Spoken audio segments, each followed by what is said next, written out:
Let's see. Oh, nice. Interesting. This is the first I'm even hearing about anything like this, to be honest. Yeah, yeah. Someone told me about it a few days ago, and I'm like, okay, why not just try it? Yeah. Lovely. Starting lineup: Carlos Bacca. In the front, Gerard Moreno. Should be quite interesting. He has been having a remarkable season. I think he is already on 6 goals in the Europa League. With Harry Maguire absent from this game, Bruno Fernandes is captain as expected. He has had some tremendous numbers this season, and in his first 80 to 100 games, only Eric Cantona comes close because he has been that good for Manchester United. So it's no surprise. Yeah, it's setting up to be a very, very interesting game.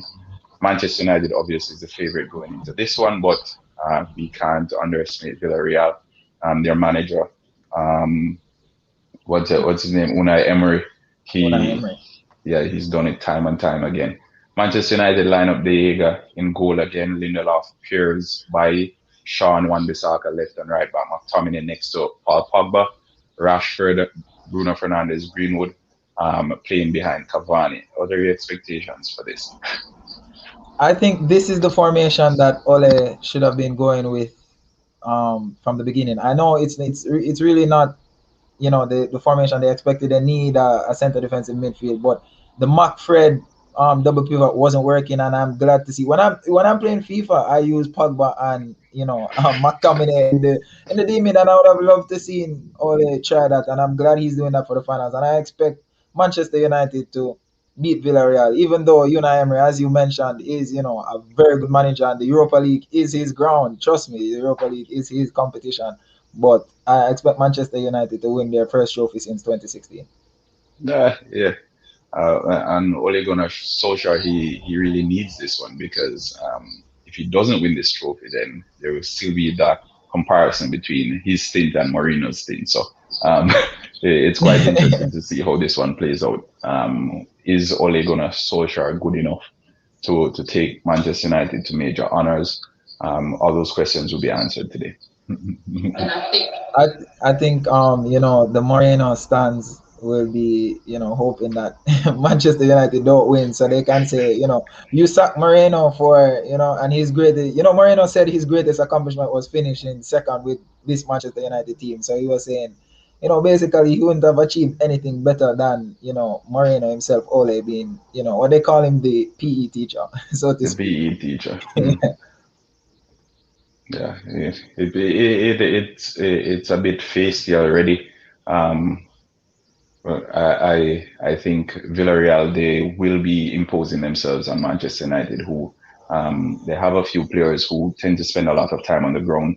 Bruno Fernandes, namely, Mason Greenwood. He's still young, but I think he can improve in that regard. Marcus Rashford, it's the same thing. So we'll see because Villarreal is an extremely robust team. We saw them at the weekend against Real Madrid. They show that they're definitely not a pushover. So although they're going into this one, the underdogs, they know how to play football and they know how to win big games. Yeah, they prove that Interesting. time and time again. So it's very interesting. Yeah, true, true. But so far, Villarreal has started the better of the two teams. They are trying to get somewhat of a momentum. Very, very patient play as well, um, choosing their passes wisely. And yeah, Manchester United, they haven't gotten their feet on the ground as yet. So I'm still waiting to see what is the game plan for this. I'm seeing the formation coming into play now. Mason Greenwood is playing very, very close to Cavani. So that's basically a two tucking in and then a two in front as well. So we'll see what they look like when they're defending, but when they're on the attacking foot, Mason Greenwood is playing closer to Edison Cavani, as per what I'm seeing so far. Lindelof and Bay, what do you think of those? What do you think of that pairing? That's what I wanted to talk about too. That partnership came as a bit of a shocker to me. I don't know why though, because but I expected him to go with Axel Twanzebe, but I think by but he's a good defender to me. But it's just that he's injury prone, and he makes some mistakes sometimes. But let's see what happens, because Ole must know there must have been something in training that Ole said, this is the defensive partnership I'm going to go with. But how many times, I don't know if you know the numbers of how many times you've seen this partnership, because for me this is the first time I've seen them be the pair at the back. I think, yeah, because Harry Maguire has played all the games, so All of them. Yeah. it's usually Harry Maguire and someone Uh, else. yeah. So. Um, Welcome, Steph Curry. Welcome to the watch along. We are watching the Manchester United versus Villareal game.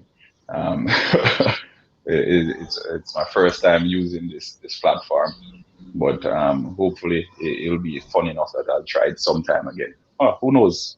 Chelsea versus Manchester City at the weekend. We'll see how that one pans out. In the I division as don't. usual.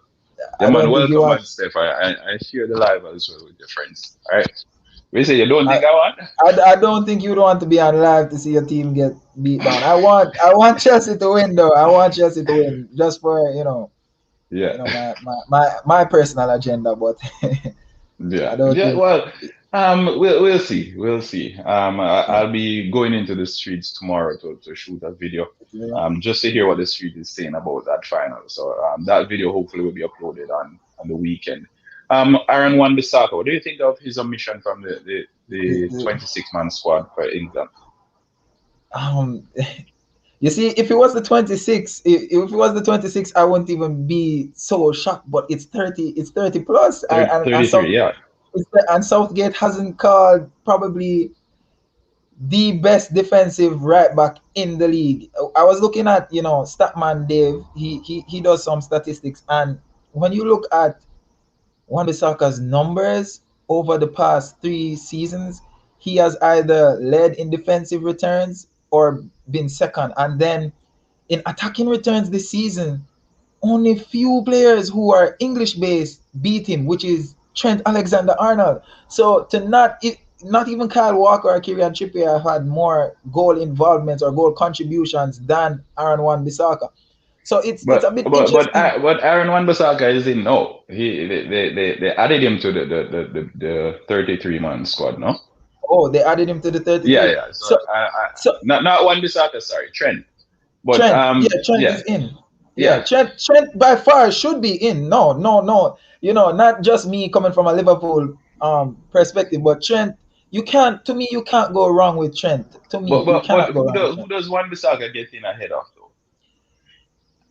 I think he gets in ahead of Trippier. If I'm being honest, Okay. I'm taking him over Trippier, because with Walker has that versatility to play centre back, and he would have that Yeah. speed for centre back. And Trent is too good attacking wise to leave him out. Reece James is very balanced going forward and going back. He's the most balanced English right back, and his team is doing well, so you can't really take him out of that contention. So the only person, even though Trippier won the title, the only person I can see him getting ahead of is Trippier. What about you? Um, I I don't I can't see him getting in. To be honest, if I'm to be frank, I can't see him getting, because Yeah, Trippier is seasoned. Remember he was at the World Cup with England and he proved himself. yeah, He can do a job for Southgate, so Southgate would have trusted and believed in Trippier because he's done it yeah, before. So mix that with a little bit of experience of Kyle Walker. Those are his two trusted lieutenants, and then the yeah, youngsters that he's bringing in are Reece James and Trent Alexander Arnold. So, and both youngsters are better than Wan-Bissaka, in my opinion. I think Wan-Bissaka spends too much time on the ground, and I say this time and time again. As a defender, Maldini once said it, same thing. Like that's him on the yeah. ground again. You just So, so you should be able to tackle and be smart enough to position yourself that you don't need to spend so much time on the ground. And I know Van Dijk is a centre half, but the number of times I've seen Van Dijk on the floor, I can count it on one hand. And that's what smart defenders do, because when you go to the ground, then you give the attacking player a decision to make. You help them making that decision. So I think it's a smart decision to leave him out. He needs to work on that aspect of his game. He's a really great tackler, but most of these tackles come from him being on the ground. So I don't think he would contribute to England's team. Yeah, like unless England is trying to play a Mourinho style game where they're defending for 90% of the time and then trying to break, which with the quality of players they have, I don't see that. They should with the quality they should. Exactly. I, Seems like someone is on the ground here. It's been not so interesting first half so far. he 78 minutes gone in the game. Ooh, ooh. just rolled his ankle Yeah, I over the think bar. his head ended up into Pogba's shin That's as well. me. Yeah, Oh, somewhere there. Hmm. hope the players are alright. Yeah, But I hope Pogba can do something today I because mean, 2016 he put on a bit of a show, so maybe he's out here to show James something. Madison's omission. James Madison's omission again. Who does he get in ahead of? Because He that I can understand. I can completely with understand. James Madison, there's Jack. I think England is tapped in that number 10 role, so it's quite difficult. Had James Madison played in a number 6 position, like a Declan Rice, Ex- I think he would have had a better chance of getting into this England team. But anywhere in that top three, the front three are the three behind the striker, very difficult to get in. Which is which is also why it was so hard for Grealish to even get his first call up. Because Southgate predominantly has him as a winger. That's what he has. Southgate sees him as a winger, sees Madison as a winger as well. And sometimes with the cam formation, like you said, but it's so hard for them because you have Sancho, you have Rashford, you have Sterling, you have all those quality players, and there's no way Madison can get. Madison I, finds it hard to even get in front of sometimes for Brendan Rodgers' Leicester side. So I wouldn't. I'll, I don't see. I don't see Exactly, him. and I'll go as far as saying if Harvey Barnes was fit, if he wasn't injured, he would get in ahead of Madison. That's Madison. that, Yeah, I agree with you there. I agree with you there. I agree with you there. so. I mean, I respect Madison as a player, but there's room for improvement, and it's just the caliber that England has. You just have to really show your stuff week in week out, because just like Trent was out of favor, Trent had to put in constant performances, and it's one of those positions right back, the winger position. It's one of those positions that is heavily contested with numerous talents across the board in all leagues for England. So Madison uh, just has to work. I agree. I totally agree. Um, Jude Bellingham, what do you think of him? Oh, He's in the provisional squad as well. he's a sensational talent, and I think just bringing him would do something for his confidence, and I think Southgate should put him into the 26, carry him forward and bring him into that 26, because he's the future. Trust me, that game against City, he's the future. Trust me, he's He really. proved himself. I really like him as a player. I really like him as a player. And English-based players aren't really my favorite type of players, but I really like Bellingham as a player in terms of what he can do and what he adds to the game. And going to the Euros can only add experience for him and give him that what he needs Manchester for United coming in Europe. with the first corner of the game. Paul Pogba put in a remarkable pass for Greenwood and got a deflection for a corner. Fernandez just dinked it in. Yeah, I love that. offside all day, offside all Fernandez day, has that. Pogba. But the thing with Fernandez has that little, he tries stuff. I love that with midfielders who try to get forward all the time, and I love Uh, that with midfielders. That's that's something. my problem with the Jorginho at Chelsea. He never Oh, tries anything. me with He's a coward. me with Wijnaldum sometimes. Wijnaldum will stop a full counter attack, and let me pass it sideways. Let me pass it Well, you sideways. don't have to worry about him anymore. Yeah, that's true. You know, he was one of the most integral players for the club system. The club system of things, and I'm grateful for what he added to the thing. So Yeah, he deserves a big contract and a big move, and I'm happy with that. I'm content. I'm content. I'm not happy. I'm content. a lot of the players, as of late, they're allowing their contracts to run out. Yeah. Donnarumma Do you see today, Donnarumma? there's the announcement. The same thing with Wijnaldum. Yeah. Um, a bunch of these really good players, they're just allowing their contracts to run out. What do you think is the reason behind that? All right. With Donnarumma, I can't truly understand Donnaruma's situation. I understand Wijnaldum's more because Wijnaldum, achieved a lot. He won the Prem, he won the Champions League, and it's if he's going to Barca, I don't know which team he comes from, but if he's going to Barca, I understand that because I assume his favorite coach is Koeman, with that Netherlands system. So I completely understand that. And Barca is a team that a lot of those Dutch players really grew up watching because of and and Yeah, and, yeah. and Johan Cruyff. idolizing because of Cruyff and that type of thing. So, but Donnarumma, I don't understand. But running out of contracts, most times it's that they're unhappy in situations and that type of thing. And I believe, their agents really set them up in certain good situations. They make money to a certain point, and then when they're set to reach their peak, they leave. Which is why I can't understand the Eden Hazard contract. And I wouldn't have signed such a long contract if I was Eden Hazard, to be honest, because he's about to hit it. Well, he was supposed to hit his peak, and if anything, you can always renegotiate, if you get what I'm saying. But now he's trapped. To me, he's trapped. Yeah, And well, that type of, he's still getting paid, so he's getting uh, he's getting paid, but he's getting paid. I think sometimes for some footballers, it's not really just about the pay. They want to But play as well.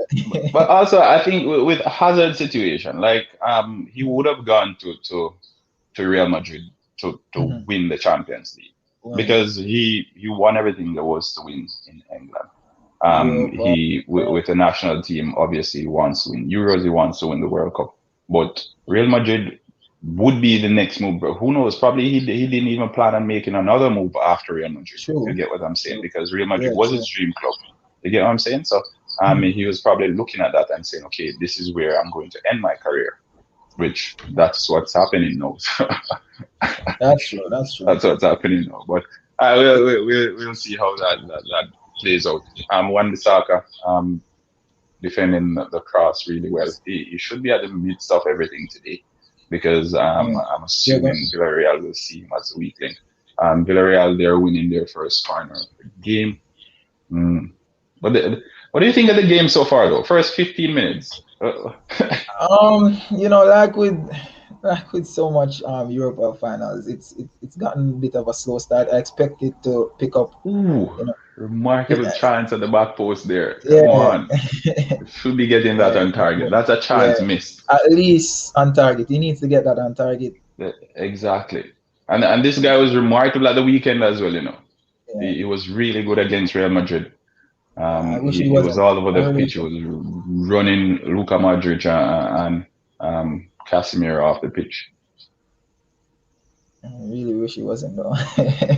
I wanted Real Madrid to win, do the double over. But But but but it wasn't for them to decide though, because Real Madrid won the game. So truly it, they did, yeah. But yes, it wasn't for them. even It them to was decide. Atletico Madrid winning. Madrid's So they wanted title to Atletico lose, Madrid yeah. to at least draw. You get what I'm saying? So Yeah. yeah, Luke Shaw proving why Luke he's Shaw, in the England setup. not scoring. Best Really good left back. tackle there. Yeah, Best yeah. left back in He the league this season. Best left back in the league this season. This season. Best English left back this season, for so, sure. so they clarified it this season. This season. Yes, this season we have to clarify because we know Robbo is coming back for it next season when he can, when he has two trusted centre backs behind him where he can be released to go up the field and whip in some of those crosses and get some assists and that type of thing. Yeah, But I'll be all coming in strong there. Cavani, Cavani. Do you beautiful think you get sign. on the score sheet today? I think he does. I think he does. I think 2-1. I think it's 2-1. The score is going to be 2-1. Cavani. And I want to say Pogba. I really want to say Pogba is going to deliver a moment, but it's hard to rule against Fernandez because Fernandez is so involved in every bit of the goal. No The goals Greenwood? for Manchester United. No, no Greenwood. No No Greenwood. I Greenwood. see Cavani and Pogba scoring today. Pogba, establishing himself, announcing he's back. He's really the Pogba is such a good player to me. I don't understand sometimes the hate he gets. I understand it, but I think with certain things you have to have a certain flair in football and that type of thing. And Pogba provides it, and that's what I like to see in football. I like to see that. I was a big fan of Brazilian football and that type of thing. So I like to see that type of flair and showmanship in football. I think Pogba has underachieved, and that's why he gets as much stick as he does. Oh, Poor good, judgment good. there from Capu, Etienne Yeah, Capu. Talk about players getting resurgence. yeah, he He was in the English Premier League with Watford, um, and then he left and he went to Villarreal. And look at him now, playing playing in the Europa League final, from relegation to Europa League final, innit?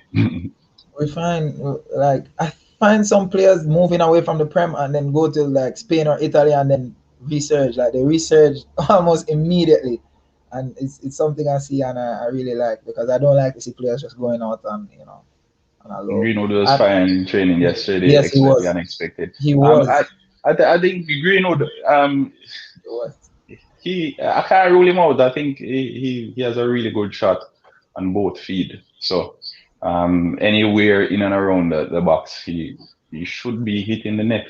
He generally hits the target. He's very, very accurate with his shots. He was really firing in training. He got a turn and hit a shot that was absolutely beautiful, absolutely beautiful. And maybe he does score. Maybe he does score. But I want to see 2-1 Pogba and Cavani. I'm still sticking with Pogba and Cavani as my Pogba goal and scorers. Cavani. All right, I'm going to go with Cavani and Greenwood. Cavani, Greenwood. But I want Villarreal to win. I'm wearing orange today because it's a mix of both.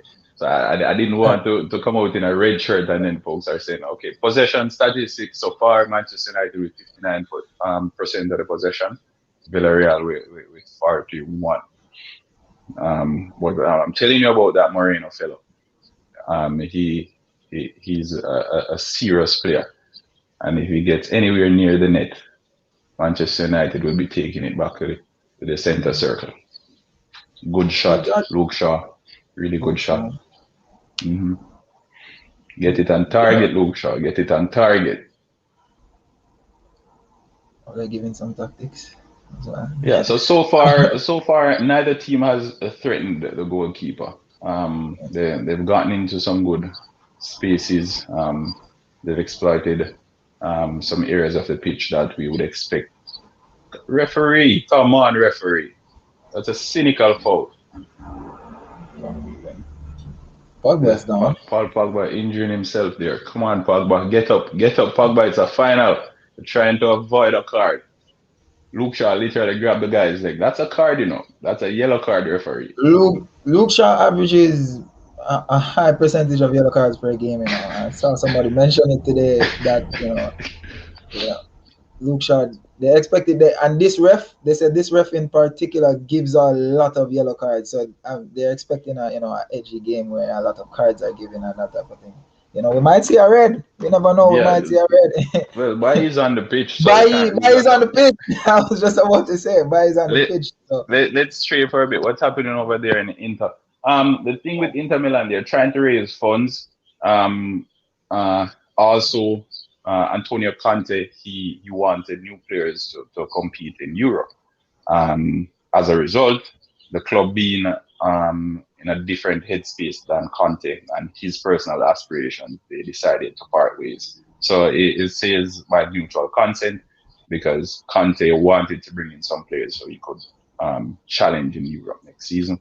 And Inter Milan, they wanted to sell some players so they could um, they could kind of fill those coffers that have gone empty. Because remember, they spent heavily last summer, so they would have been lopsided somewhat in their finances.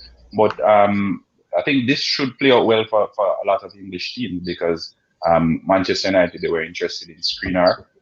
They can get him. Chelsea is interested in Romelu Lukaku.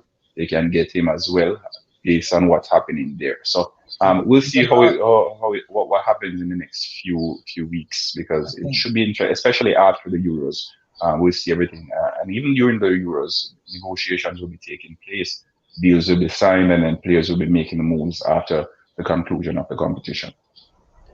maybe even if a good enough offer comes in, Latura might, we might see Latura moving himself. So we never Exactly. know.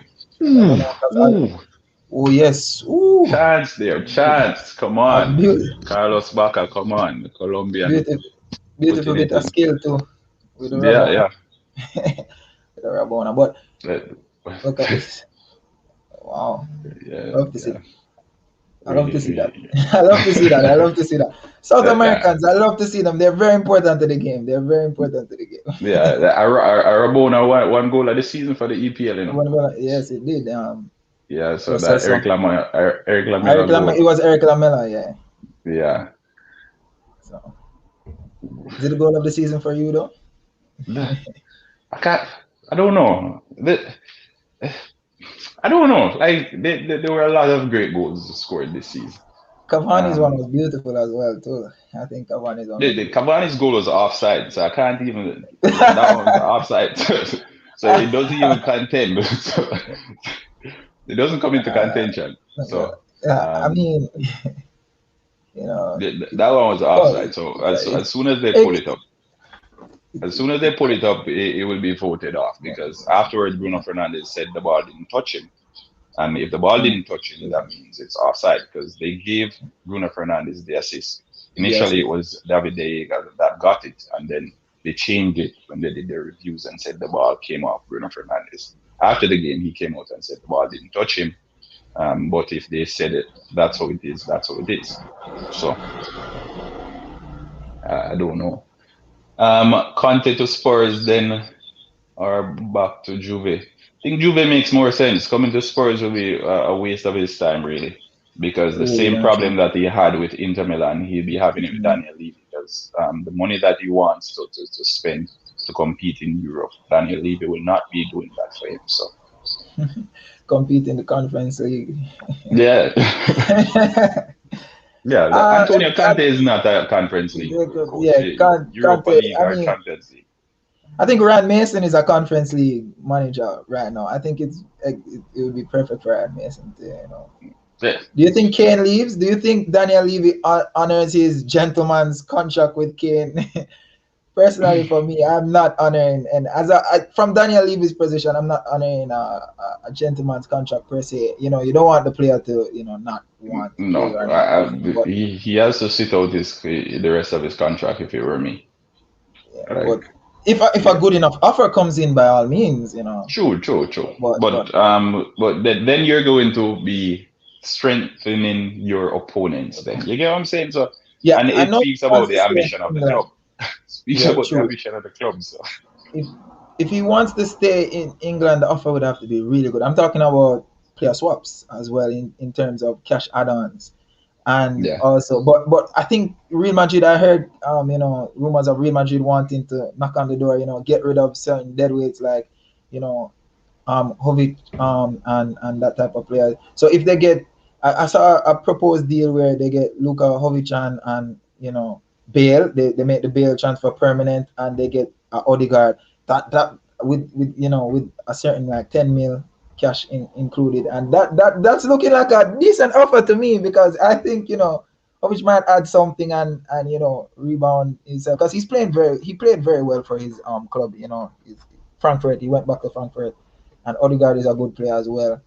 So get rid yeah. of get rid of. He went to Frankfurt. I think he got 4 goals in 14 games or something like that. But Andre Silva is the man at Frankfurt now, so it was difficult for him to get back into that team Yeah. that he left.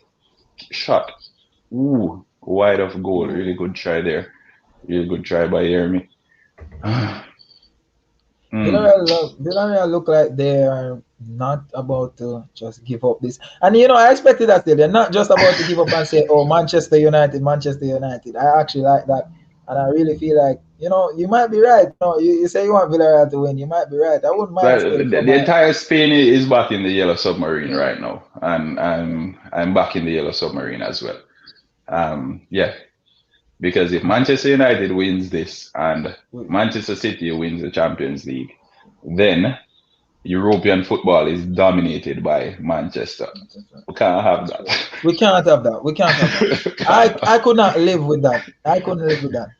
we I can't couldn't have live with that. that. So, yeah, Manchester Derby for the the Europa, Super Cup. the Super Cup. I can't. Yeah. I won't be having it. That's why I need your team to kind of do what do what needs to be We're done. gonna find it, man. We're gonna find it. We're gonna find it. Edward Mendy and Kante back in training today. Kante Ooh, is back in David training. Daega gave, yeah, David Daega gave that one Give away. them away. And the people are But, shuffling. but Ooh, bad pass, bad pass. All right, and but the it's all thing the way is, back to Daega to United did restart. well to get back in shape. To me, I think that's Chelsea. something that Chelsea will win on Saturday, though. Well, we'll see. We'll see. Hopefully, I'm keeping my fingers crossed. Keeping the fingers crossed. All right, Manchester United is currently struggling to get the ball struggling out of the their ball half. out of them. Pogba with that. Pogba with that. Hold on. I can't believe that. They're I think that's struggling something there. that Cavani added to their team. Cavani doesn't just stay in an attacking position. He actually gets back sometimes and provides that tackle. And I think that's really something that Manchester United needed. They didn't know that they needed it, but it's something that he added and it really worked out for them per se. True, true. I agree. I agree. What about Marshall? What do you think about Marshall overall in terms of he's out of favor right now and coming off of a really good season. Goal, Ooh, goal 1 nil. boy. 1 nil. I told you about Moreno. Yes, Moreno. Ooh, one to watch. Moreno. Goal. Yes. the set Yes. piece, Yeah, that ball was perfect. That right on the money. Be- Right on the money. beautifully weighted, Yeah, beautifully that's weighted. how strikers want their crosses coming in. Like you don't have to do much. You just get a toe on it, and it's in the back of the net. Goalkeeper shuffling. Is it a clear onside? Luke Shaw playing everybody onside there. Hmm. Luke Shaw and Eric Bailly Good timing of the playing run, everybody lovely onside. flighted ball. I think it was Lindelof that was the nearest defender, but there you see the run. Lindelof hasn't seen him coming Yep, from behind him. There's a yep, bit of wonderful shambling goal. there, but nothing Really, that really would have good affected goal. it. Do you I think told that you they about could have Moreno. done? I told Can't you about quite get Gerard hold of it. Moreno at the start of the game. That brings his tally now to 7 goals in the Europa League this season. Um, really good, really good player. His influence That can't be 7 goals in 12 underestimated. matches. I told you. Villareal 1, Manchester United 0. That's Gerard what Do he you think? does. Moreno with his 7th goal What in do the you think about Europa Ole's League this decision to season. take 30 in all. De To Gea take more than to use De Gea more than use De Gea over He will Dean be on his Henderson? Do way you to think the it's more European of Championship the fact after that it's this David De with Gea? Spain. I have to play him in the finals, of course, David over. Daya plays in the final every day. Like Henderson doesn't save that. I don't see what goalkeeper No, saves no, that. no, no. His positioning was good to begin with, but as I said, it's the quality of the cross that beat everybody. The No, defenders were shuffling.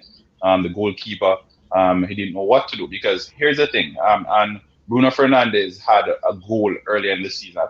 I think it was against West Ham. I don't remember, but that goal was originally attributed to Marcus Rashford because the no. cross was so good, and Rashford he made an attempt at it to put his forehead on it, and it ended up in the back of the net. Now, upon reviewing it, they realized that Rashford didn't get his head on it, and it in fact went down as a Bruno Fernandes goal. So when you have crosses coming in like that, those in swingers, it's very, very difficult to read, both as a defender and as a goalkeeper. Because if a player gets a touch on it, you're positioning yourself, anticipating that a player will get a touch. But also you have to anticipate that if the player doesn't get a touch, what happens then? What You know what happens I'm then? saying?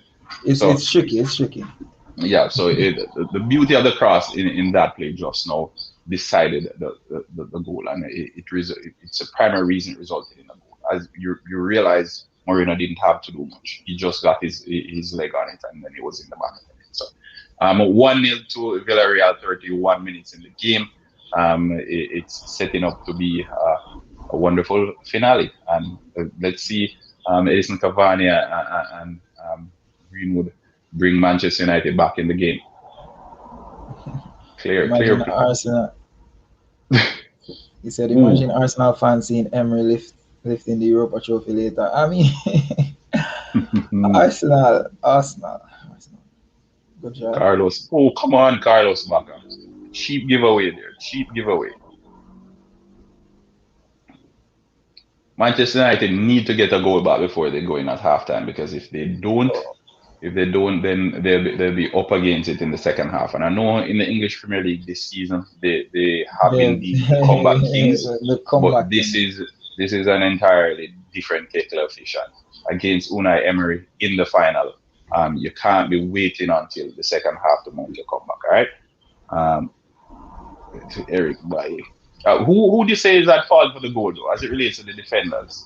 I would say in terms of the position playing them on side, maybe the direction, because the direction looked like they were directed to take a high line to probably play them, offside. But so I would say Luke Shaw. I would say Luke Shaw in terms of that. But I guess yeah, I'll go with Luke Shaw because Luke Shaw played them on side basically. He went out before everybody, and I would say But Luke Shaw. But what do you some think game has about Lindelof being the Lindelof closest? as well. Yeah, As I would say, Lindelof's position, he has to. And I find that with so many Manchester United players, they don't look at where they're marking. They don't look at the person where they're supposed to be marking. Even in the game against Liverpool, I don't remember who it was who was supposed to be marking. I think it was Wan-Bissaka who was supposed to be marking, or Pogba who was supposed to be marking Firmino, and Firmino just got the free header around the back. I think that's something that they don't work on, or they need to work on more rather in training because defensive it's line.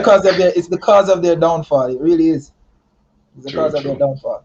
And they have the height. They have the height to tackle, certain set pieces, unlike other sides. And they have the speed in certain players. So, they should be better. They should really be better in certain defensive situations, in set piece situations. I agree. Fully agree with that. But Villarreal, they look sturdy in defense so far. They look Their the better team. midfielders, Capoue, he's imposing himself on Bruno Fernandes and Paul Pogba. I was watching him on the weekend, and I thought this player he controls the midfield a lot like Paul Pogba. Mhm. He's big, he's technical, and he glides around the pitch. I know he's kind of at the back end of his career now, Mhm. but he's a really good player. He's a really good player, and he shouldn't be taken Uh, lightly. Etienne Capoue, number 25 for Villarreal, a very good player. You find some old players, they just, and no matter how old they get, they just get better. They just, it just seems like they don't lose their quality in certain instances. And in the final, you expect them to provide that experience and that type of thing, and at the back end of seasons and that type of thing. That's where you find certain gems. True, true, Even though totally sometimes agree. I can't take some of them, like, They can't take some I headache. can't take that. My personal older player, James Milner. Sometimes he really gets on my nerves, but he's that type of player where, like I said, Klopp, he's a you can plug him anywhere. You can plug him anywhere on the field, and he'll give you in terms of rating, a 7. In the middle, nothing too great, nothing too bad. A 7 in terms of Ooh, rating. yeah. Yeah. James Miller is one of those players like Henderson. He goes out and gets the job done and comes back. He gets good. So he does what is required of him. So he won't be deemed one of the greatest players ever or the flashiest or whatever, but he gets the job done.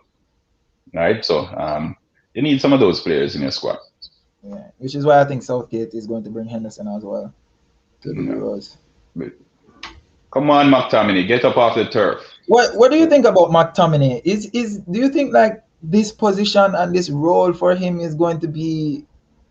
Do you think it's really his role going forward and the best thing for his career? Because remember, he was a striker.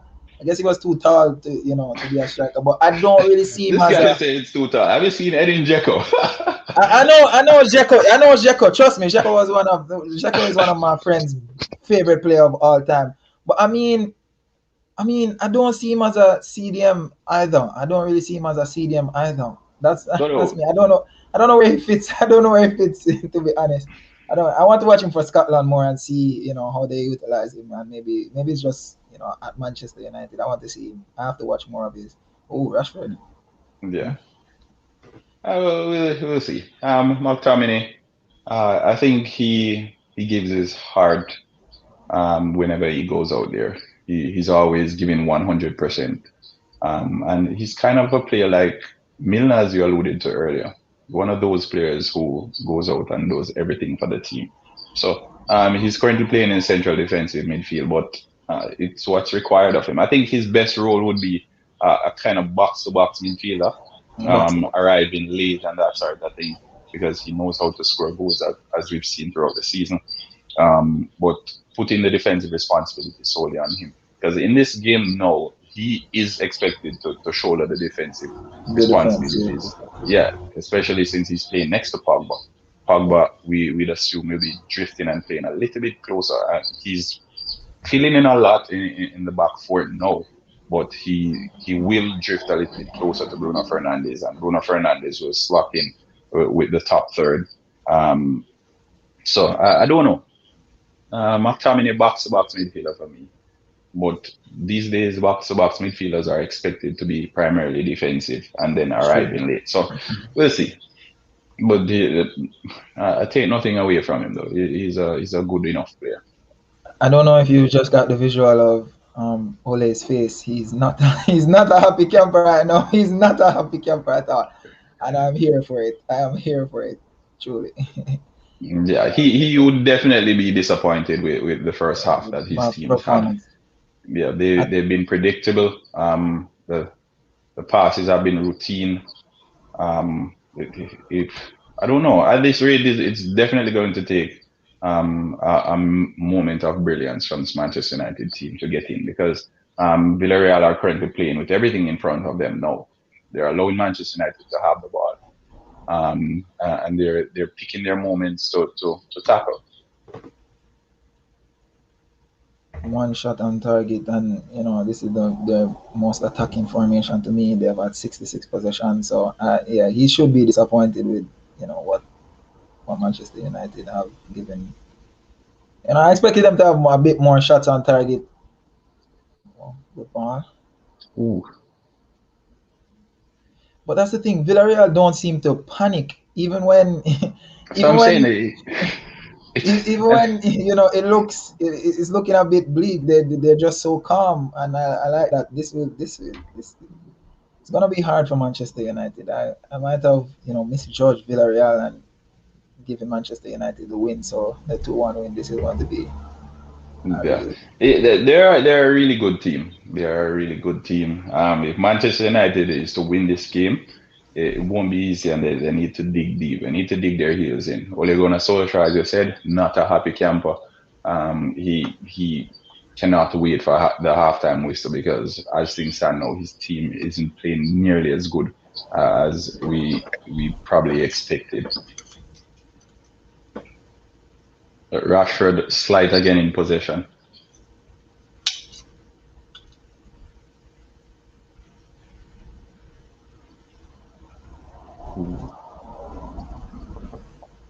Well, it's an interesting game. It's a really good tactical battle so far. It is. Ole just has to.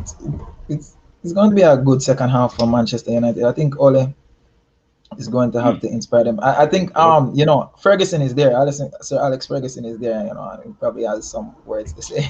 He has some words to say. Maybe some encouragement to send down to Ole to, but. Steph, they're very, very solid defensively. They're very solid defensive. As a matter of fact, that game I've seen them maybe 4 or 5 times this season so far, or maybe more, because I watch a lot of La Liga. And they have played really well. They have, especially that game at the weekend, I'm telling you, against Real Madrid, they soaked up all the pressure, and they hit Real Madrid on the counter attack. So they have 1 goal up now. They don't mind sitting deep because they're able to defend. They have the players, the bodies in there. The number 14 on Villareal, I don't remember his name. He's really, really fit. He tackles really well, and he gets everywhere on the pitch, all over. I think he plays on the left side. Trigueros. Yeah, so he's a very, very good player, and we should keep an eye on him as well. He very, very feisty as well. Doesn't shy away from attack. Loves the physical aspect. He's not the biggest fella, if you realize, but he doesn't shy away from tackles. I guarantee you that. All right, ball with Lindelof, Bruno Fernandes. So far, Bruno Fernandes has been missing for the most part. He has found 2 good passes, but apart from that, he's not having the influence that he would want to have on the game. And they say he tends to disappear. You know, they say he tends It to is a magician. disappear.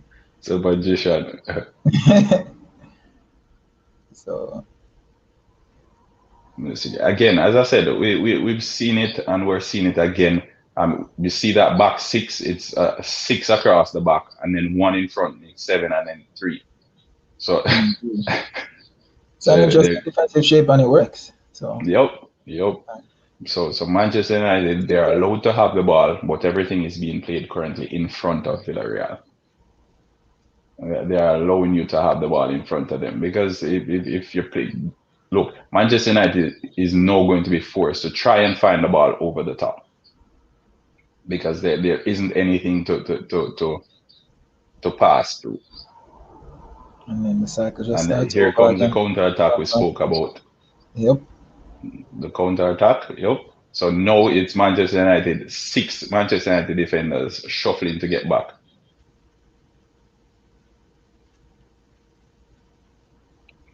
And that And was a that's a really good counter as well. really good counter. I think if Villarreal even managed to get two more bodies up there, we might have seen a different result. But it was really good. It was really good. Yeah, they allowed him to go by himself. Let's see what Almost got a happened. corner. It is a handball, you know. It came off Shaw's hand, so that Oh, should have been a corner. that should have been a corner. Yep. I wonder. It should have been a corner, but you know, it's a final. Referees are not going to make decisions that ultimately decide it. And poor cross, one Bissaka, I think. It's so.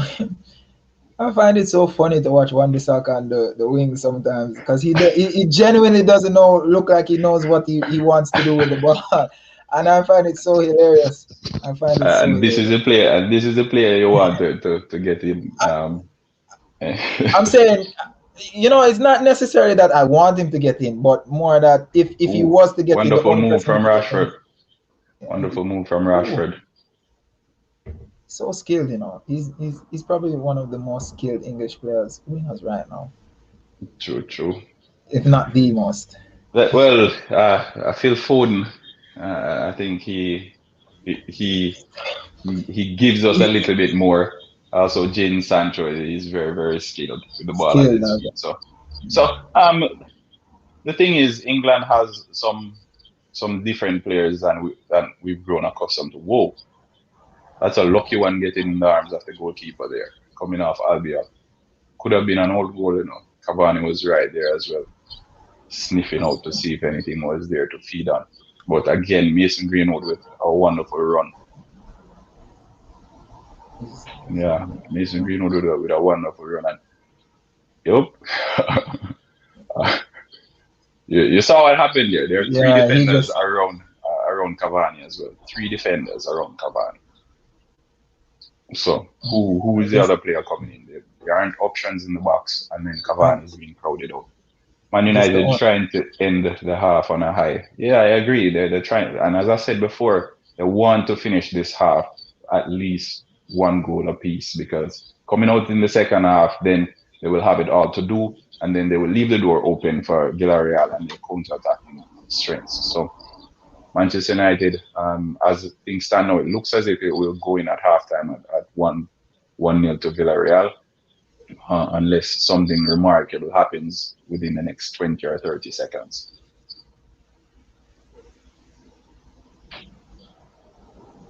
Corner. So the half will end with a Villarreal corner. That guy Gerard Moreno, expect a big move for him this summer. You hear? Gerard yeah, Moreno, mark the name.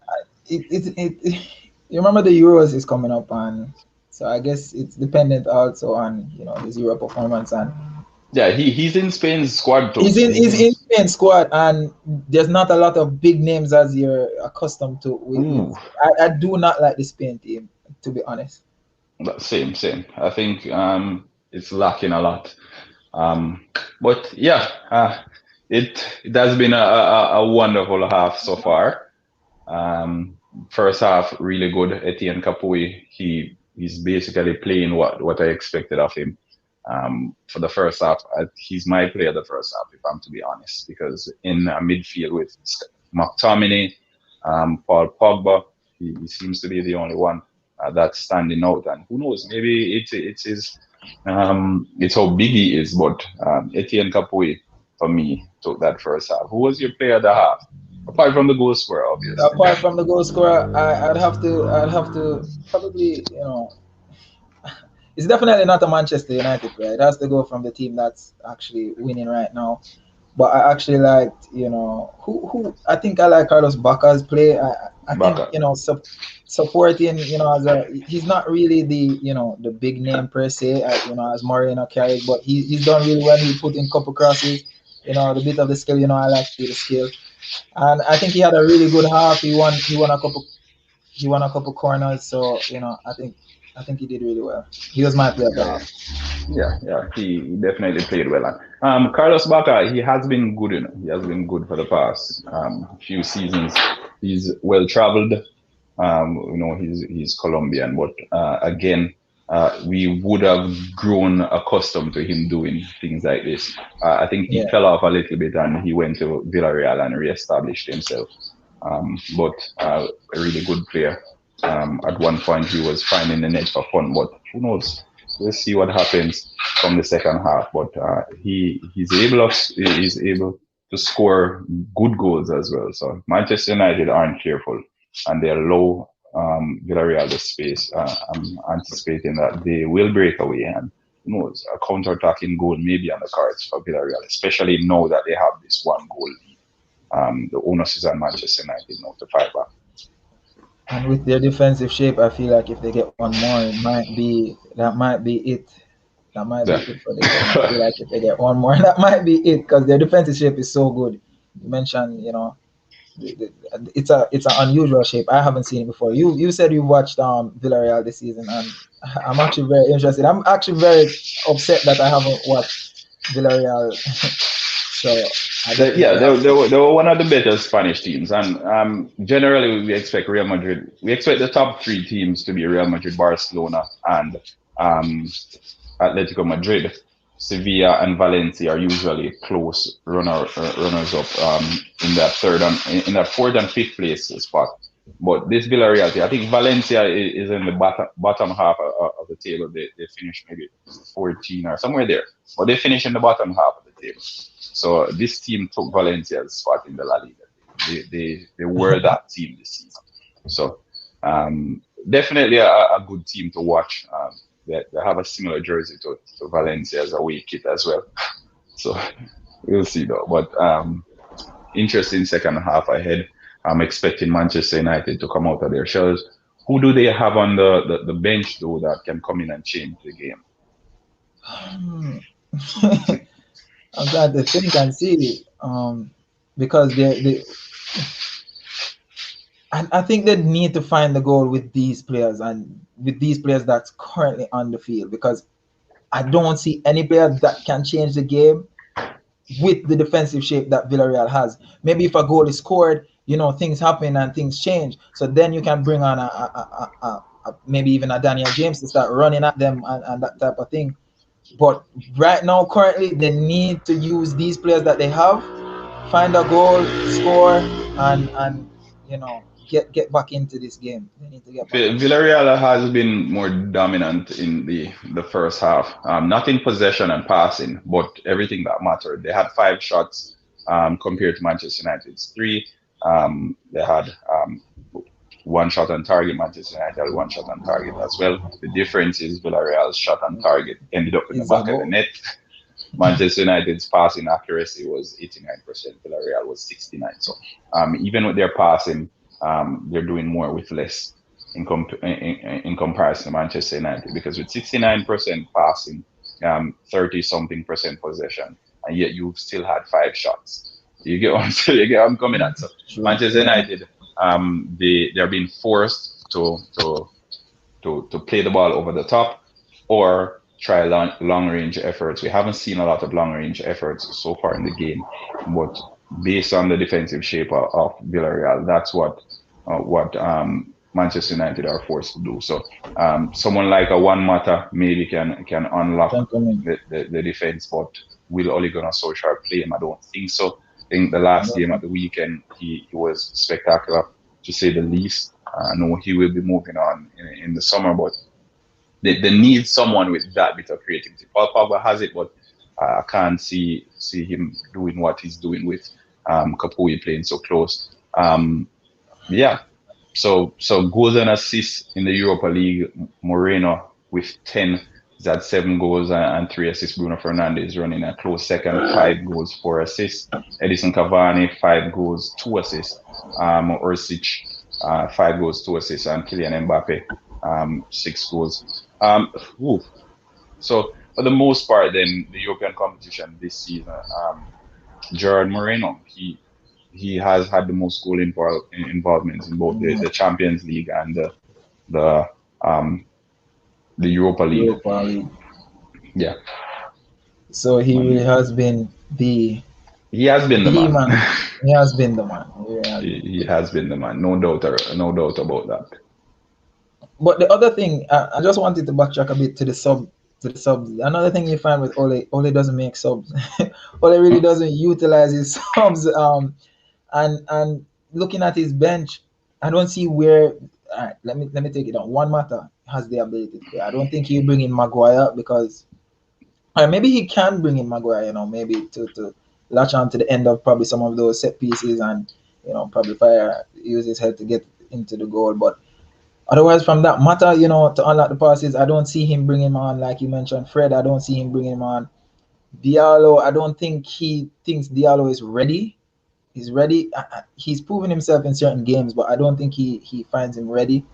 Tears, Luke Shaw has been phenomenal, so there's no need to bring him in. And Van der Beek, I think Van der Beek has a creative side to him to add something to a game, but I don't know what it is. But who does he come in? Who does he come in instead of? Because currently all 3 players playing behind Cavani are proven goal scorers. There is Marcus Rashford, there is Mason Greenwood, and then there's Bruno Fernandes. All 3 proven goal scorers, and then Edison Cavani in the top proven goal scorer again. So all 4 of them, then I can go as far as saying all 4 of these individuals are proven goal scorers. Paul Pogba, he can chip in with probably 8 or 10 goals a season. He can find the back of the net. We know that. Who does he come in instead of in the second half? Because based on the first half, Mason Greenwood has been good. He's supplied some really good crosses into the box, which you would want to see Aaron Wan-Bissaka overlapping and allowing him that option to elude the defenders. Because if Aaron Wan-Bissaka overlaps, then the defenders are paying attention to Bissaka as well as Greenwood. So that gives him options. But if Aaron Wan-Bissaka doesn't overlap, which is what I'm seeing in the first half, because I think he's only overlapped maybe 1 or 2 times, which so it has it has left Greenwood with no option but to dribble at the defenders or to try and find something or to create something on his own. So and I think we go back again to Southgate's decision, and it's that little bit of naivety in the modern day fullback that Aaron Wan-Bissaka lacks, because had that been Trent Alexander-Arnold or whoever, they would be overlapping at every opportunity, especially that your team, because the left back for Villareal, he isn't going forward, so Wan-Bissaka doesn't have to worry about getting exposed.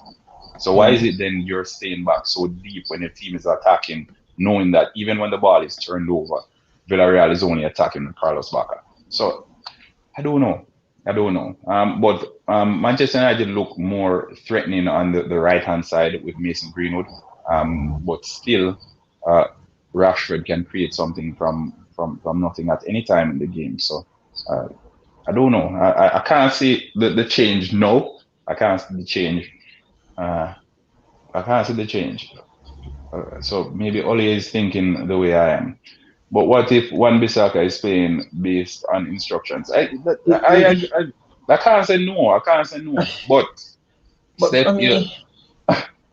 for me, it would be weird, because if Wan-Bissaka is told to stay back and not overlap, why not say it to Shaw as well? Because Shaw is going forward. So it's a bit weird to say that, Ole is telling him to sit back and it's a bit weird. I'm not saying, I'm not ruling it out, because football and managers have their own philosophies that, sometimes it's weird and it works out. But it's a bit weird to me for him to for Ole to tell him to sit back. That's just me.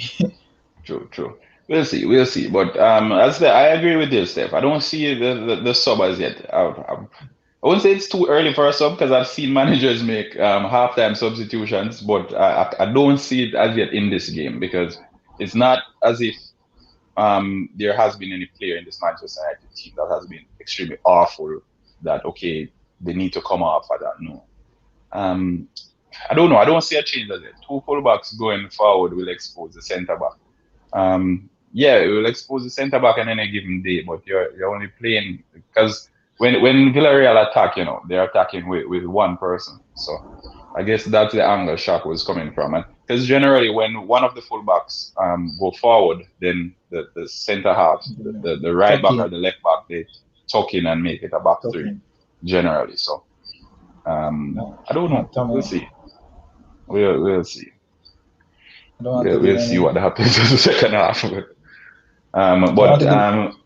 I'd give Manchester United the highest rated player for the first half, in my opinion, was Greenwood. And I'd give him maybe a 6.5 out of 10. Everyone else was maybe 5 or 6 tops. 7 is fair.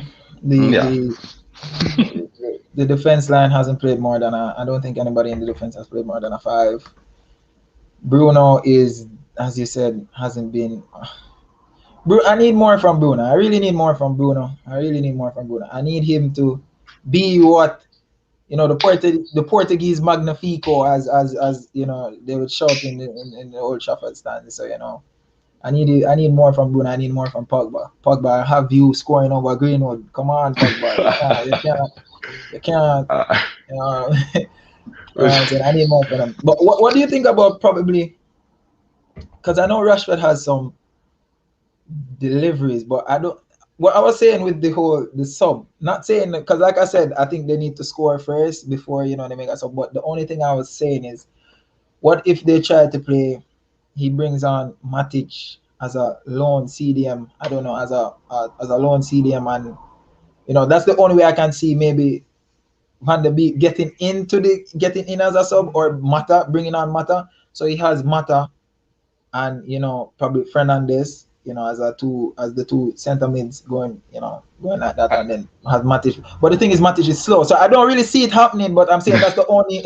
I don't see it happening. Don't get me wrong. I don't see it happening. I was just gonna get to that, because this is too big a game for you to bring in an aging Matic in a game that you want to win, and you're chasing. Because if you're chasing, that means you will be leaving the responsibility on Matic to cover while other players venture forward.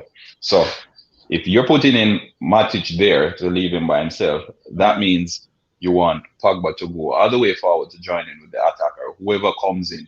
So now it will be Luke Shaw being forward, maybe Matic, Lindelof, and Bailly being the only persons playing back. We know Wan-Bissaka has good recovery speed, but apart from that, I don't know. I can't see Matic coming into play as a sole defensive midfielder, because it will expose the team significantly, and he'll probably take a red card or something. But I don't think that's a wise decision from Ole. Yeah, I don't think it would be. A younger Matic maybe, but not an aged Matic in a game of this magnitude. So as things stand now, Ole Gunnar Solskjaer is staring down the barrel. I know the headlines have already been written and they're waiting to be printed. So, the sun is waiting. Sun news. Definitely. So he needs to find something. He needs to find a magic trick or something. But Manchester United, they need to win this game. Spain is currently going crazy because, as I said, if Manchester United were to go on and win this game, then European football will be dominated by Manchester. Who knows? Probably Chelsea can cause an upset. Probably Chelsea, yeah. Don't. we can't just don't hype up We City can't like write that. off Chelsea as yet. We can't. Yeah, we can't write. Don't hype up City like that. Let's not hype up City like that. Can't. Uh, uh, so So someone someone tweeted that Sir Alex visited the changing room just now. There you go. So who knows? Let's see. But these players aren't Sir Alex Ferguson's caliber players, though. So I don't. but maybe just the We name. would expect a reaction because Sir Alex went in the changing room. But anything that Alex Ferguson said at halftime, these players should have already been motivated enough to win silverware. So it shouldn't take Alex Ferguson to come in at halftime to say something for them to get their acts together. So I don't know. I don't expect Alex Ferguson's speech to make much of a difference in this game. But that's me. Because as I said, these players aren't Alex Ferguson's caliber players. These players are soft underbelly players. Kind of like, well, they're the modern day players, but really, they want to be hugged and all kind of thing.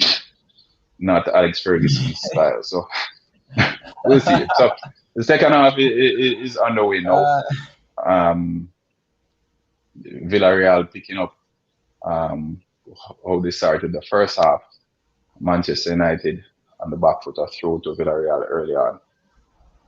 They started really fast, so I'll see how they manage it because, as I said, Unai Emery is a seasoned campaigner. He knows how to manage these games. He's been there and he's done that.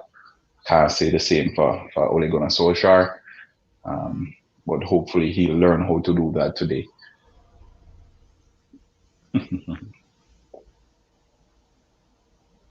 Mason Greenwood winning a throw-in for Manchester United. A bit of whatever you can do, I can do it as well. The ball all the way back to Manchester United centre halves. Let's see if they can muster up something to break open this Villareal defensive unit. Oh, wonderful attempt at a pass over the top from Rashford. They look like they've decided to come out attacking, much more threatening. Again, this is what we spoke about. So we decided to go forward, and then Villareal they hit you on the counter. That's a foul. That should be a yellow card, referee. That should be a yellow card from Eric Bailly. Yellow card, referee. I'm calling for it. He looks a bit timid today. Yellow card. For the report. That's a yellow card, referee, all day. That's very late. That's a very, very late tackle. I agree. That's a yellow card. And that's Eric Bailly saying, okay, I'm here, so don't run at me. But Carlos Bacca will be doing it again and again. Because that's true. I feel like that's a necessary thing sometimes, You just the centre back just letting the striker know, hey, I'm here. Look at Wan-Bissaka misjudging the play. This guy, good. Really close. And that all came about because of Wan-Bissaka, right? That was all Wan-Bissaka there. And at 2-0, Manchester United would have had like a mountain to climb.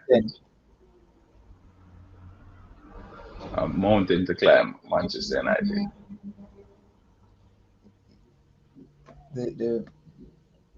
Capoue looks, the balls that Capoue is putting into the box is actually they look really good.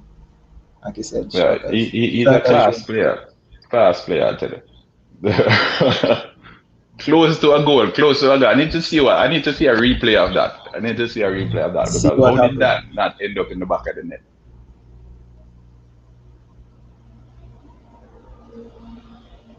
And if you realize, Villareal, they're playing their game, they're not hurried into anything. They're playing at their pace. They're doing everything in their own time. Yeah, I respect because a lot of teams would see, Manchester United and change their gameplay to try and suit, try and combat what Manchester United is playing. But Emery, I think Emery still he really knows, Manchester United, and he's experienced. I respect him as a manager. I have respect for him. Like not Yeah.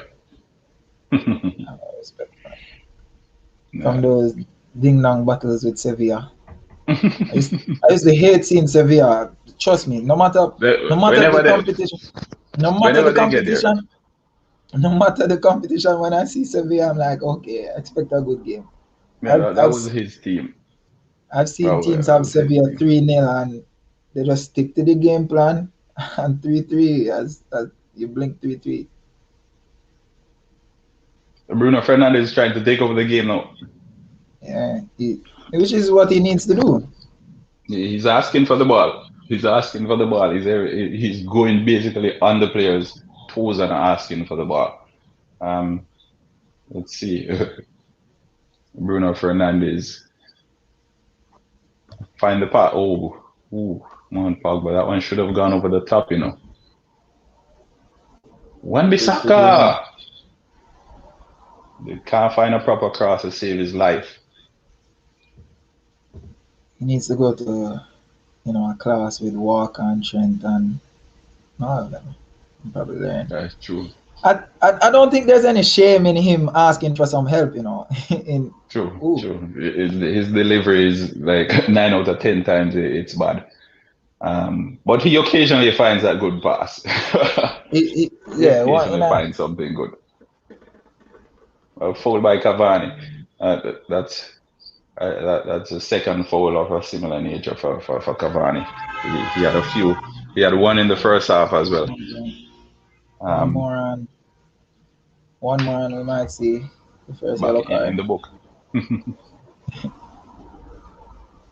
He's out of him and Baye are definitely out of warnings for me. Yeah, I agree. Again, we see Manchester United has the ball. Villarreal has everyone behind it. I don't know.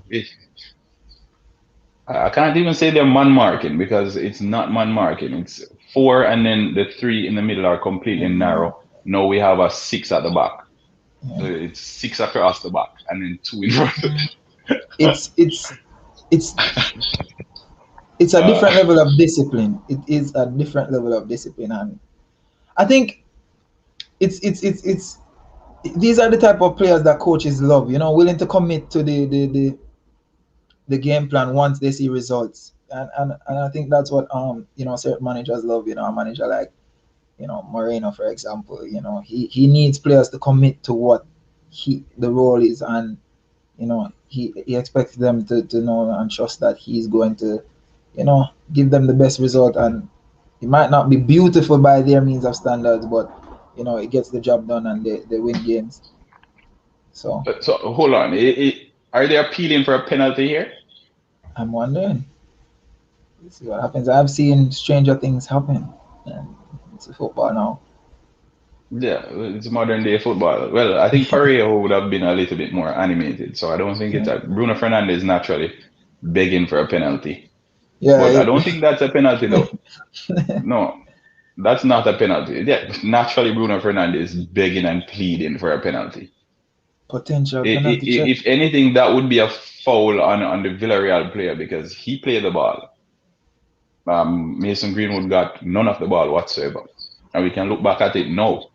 The ball came in, player both players had a high boot. The Villarreal player got his leg on it. Typical, yeah, exactly. Bruno Fernandes is always begging for a penalty.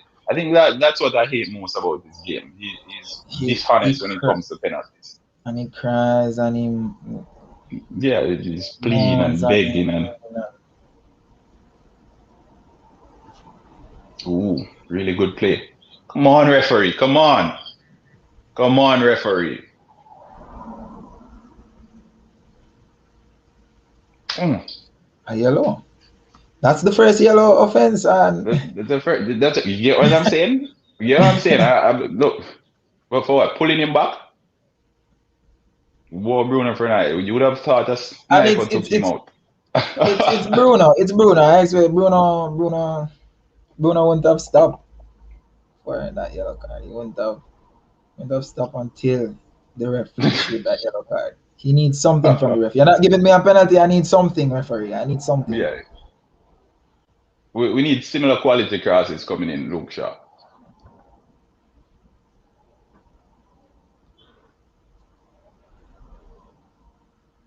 Ooh, really good, really good. Midfielders need to step up. Oh, that hit yeah. spots, man. The Manchester United defenders came out in the second half, running.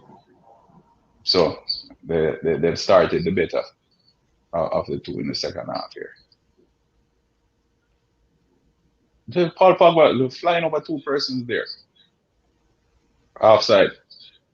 1-1 Manchester United. 1-1 Manchester. Edison Cavani. Ha ha. Edison Cavani. Yep, Cavani. and the crowd goes wild. And the crowd goes wild. Edison Cavani is never offside. How come? I can't see this. This guy times all his runs perfectly. Ole still not a happy camper. He needs, All right, he needs more. I don't know what happened, so let me see what happened. I need the replay. Yeah, he's offside referee. And he grabbed the ball and ran to the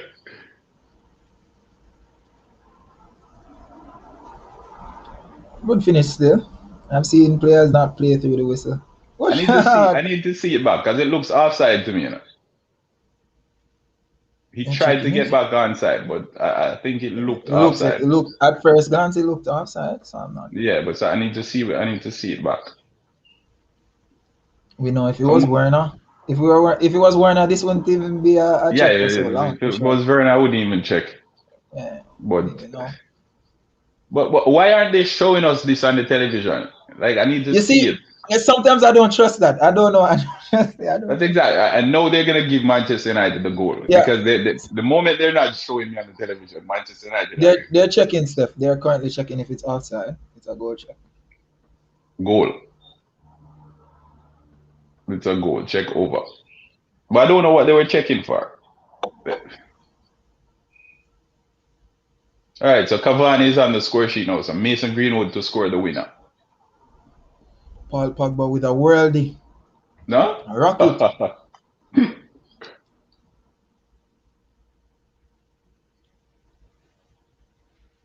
And now Manchester United are alive.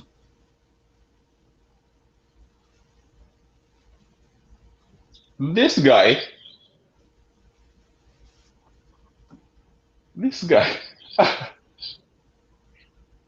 But they haven't showed the goal again. All right, that's not it. Yeah, why not on-screen review? I like when the Prem shows me the line and everything, and I need that. For that's what I'm saying. I need that for my mental health, you know. Yeah, I need a peace of mind to see that. Okay, everyone's on the same page. We're all seeing the same thing. 6 goals in 5 matches. Good goal, Cavani. Good goal, Cavani. If it was in fact a good goal. Look at that.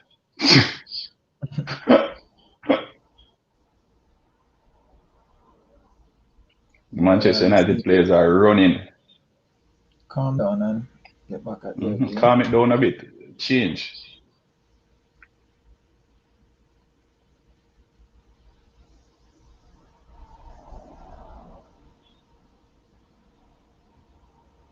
Referee. Ooh, he's so good. Like you said, with the whole that's the perfect comparison you've ever. He really is Pogba-esque in terms of he is. Yeah, the ref. Come on, referee. Come on, referee. Referee trying to do something here, you know. That's what I'm saying. I give up because I give up with this referee. I give up. He needs to scream like Bruno. He needs to get animated like Bruno in order to get I know. But it doesn't help the referee's case though. Who knows? Probably it's that Sir Alex Ferguson halftime talk that you guys spoke about. Maybe that was the talk, you know, it wasn't to the players. We never know.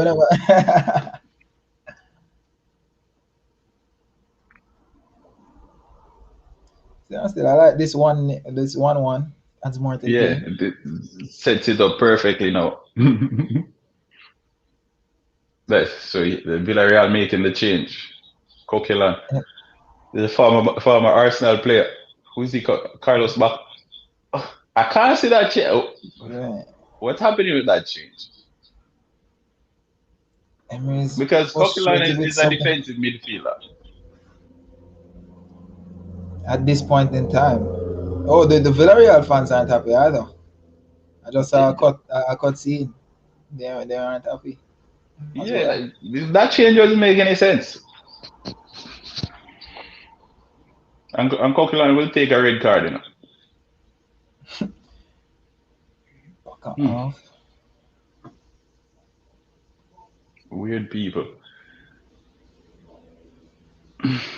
Let's see. What type of stuff? Okay. I don't know. This guy flying through the air. So what happens if the player no goes towards the ball and one Bissaka ends up in the player's back? Is that like a red card or something? Because you can't be flying through the air like I don't know. You're Spider-Man or something. That's his nickname, Spider One Spider-Man Bissaka. flying through the air. Manchester. All right, don't worry about that one. We'll be watching that one from here. All right, Manchester United to lose it on the last minute of the game. It's looking. I need to see the new shape that Villarreal has. I'm trying to understand it. And going forward, that is. Look at Marcus Rashford. Look at Marcus Rashford breaking. Find the Yeah. pass. No, can't find the pass. I think I Villarreal think players are allowing Wan-Bissaka to have the ball because they know that he can't do anything with it. it's the best person to put the. If somebody can't create, it's the best person to have on the ball. Yeah, All right. Offside. Oh, Rashford. Dumb call. Jeremy I trying think giving me any hope. True. True, I true. think Villarreal's best hope is another set piece. That's what And it's looking like now. But they still haven't given us a replay of the goal. Like when it just happened, they showed it, and then they didn't show us anything after that. I need clarity. I need the closure.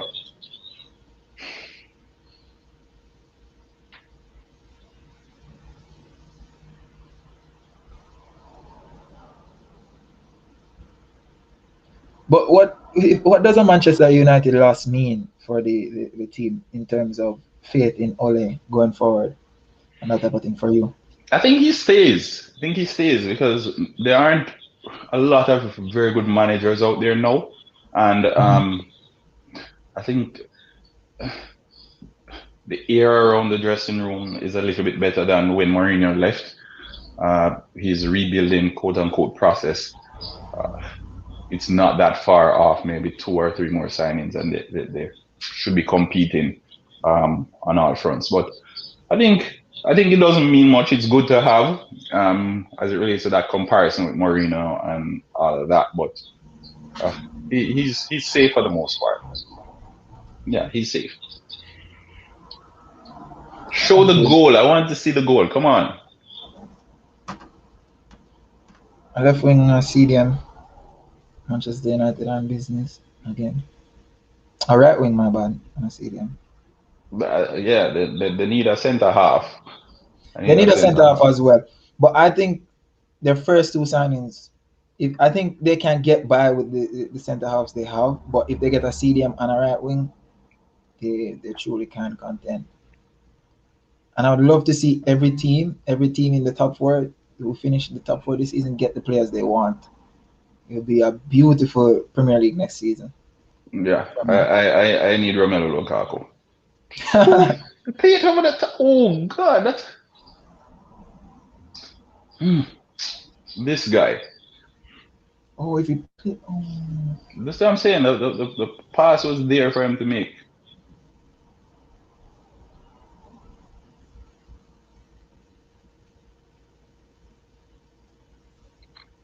Go forward. Go forward.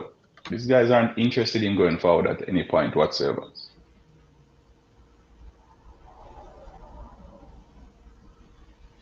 These guys are the Manchester United players still pleading with the referee for a penalty.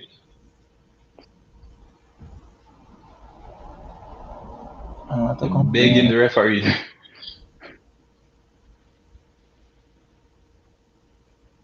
Don't worry, he can't find a cross to save his life. Double up on Rashford. It's really poor. No, Wan-Bissaka has to do better. He has to do better. But you can see the difference in. Look at when Luke Shaw or Rashford gets the ball, and look at when Greenwood gets the ball, and then look at when Wan-Bissaka gets the ball. The defensive shape of Villareal.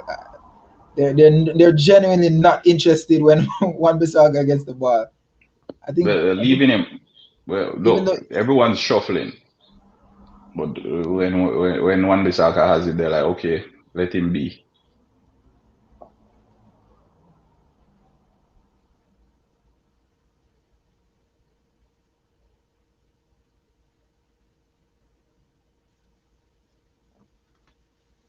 Mason Greenwood.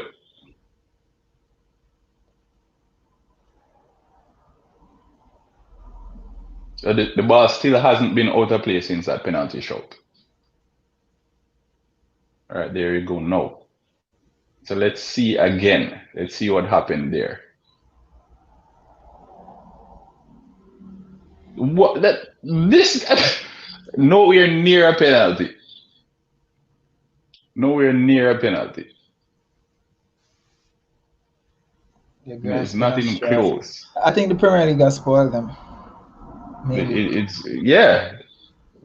Because all these Manchester United players were screaming for a penalty, and that's not even close to a penalty.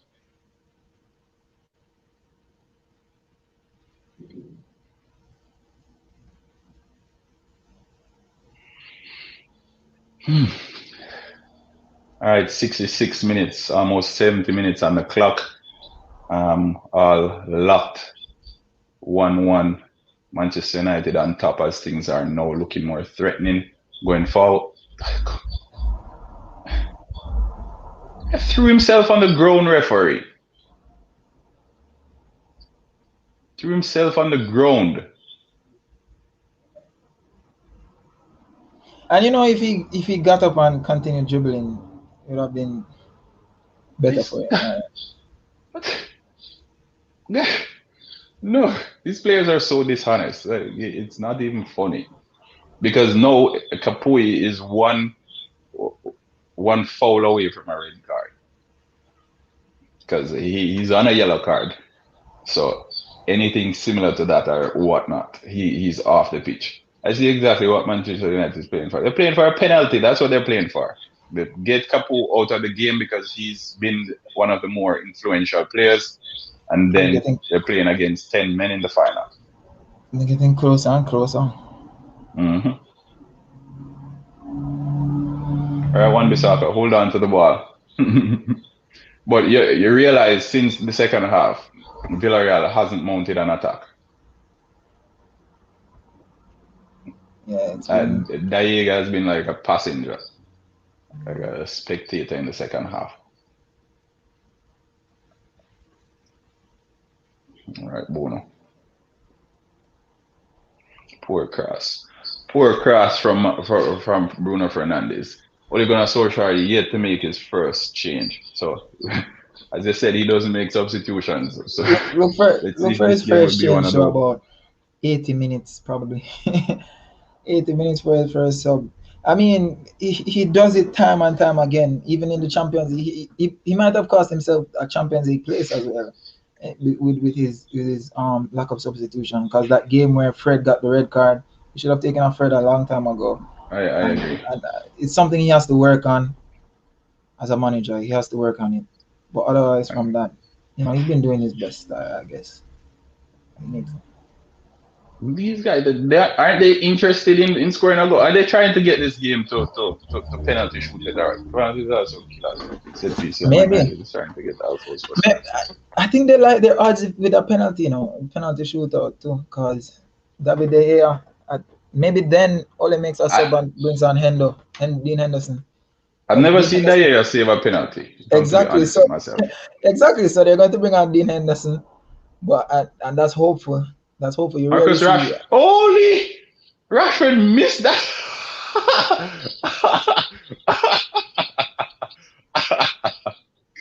Oh my god, this is the miss of the year.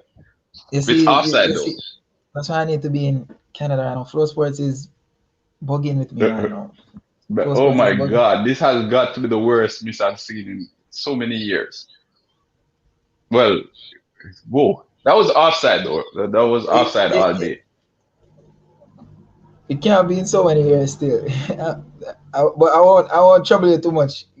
You're a Chelsea fan. You have to understand. You have a striker by the name of Yeah, Timo yeah. Werner. The team of Werner alone I'm misses that. Werner alone misses that. The Werner is the only Manchester player that United misses. now defending with 10. Kick at goal. Yeah, someone needs to take a shot at goal. This is the first shot on goal in the second half for Villareal. I can't believe Rashford missed that though. Show us the replay again, please. Poor shot from yeah. But someone needs to take a shot. Like no one is being brave enough to try something for Villarreal. And then Baka, who was the one running at Manchester United's defense unit, they took him off. So I don't know. And I don't see anyone coming on to change the game. Coquelin is a defensive midfielder.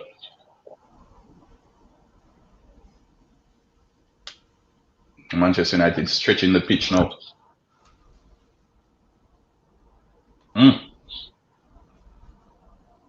Whoa. So, that's what I'm saying. Cavani is never offside. Is it that he times his runs so perfect or what? I mean, it would seem so. It would seem so. That's the only logical explanation. Because, all right, look at this one just now. Well, Capu was on the ground.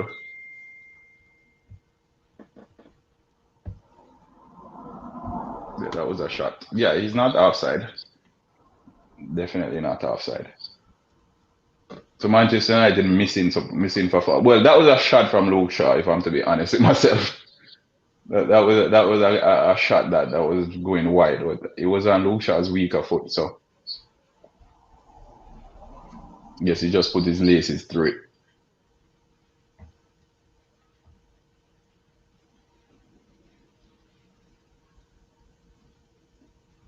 Yeah, Villareal, they seem tired now.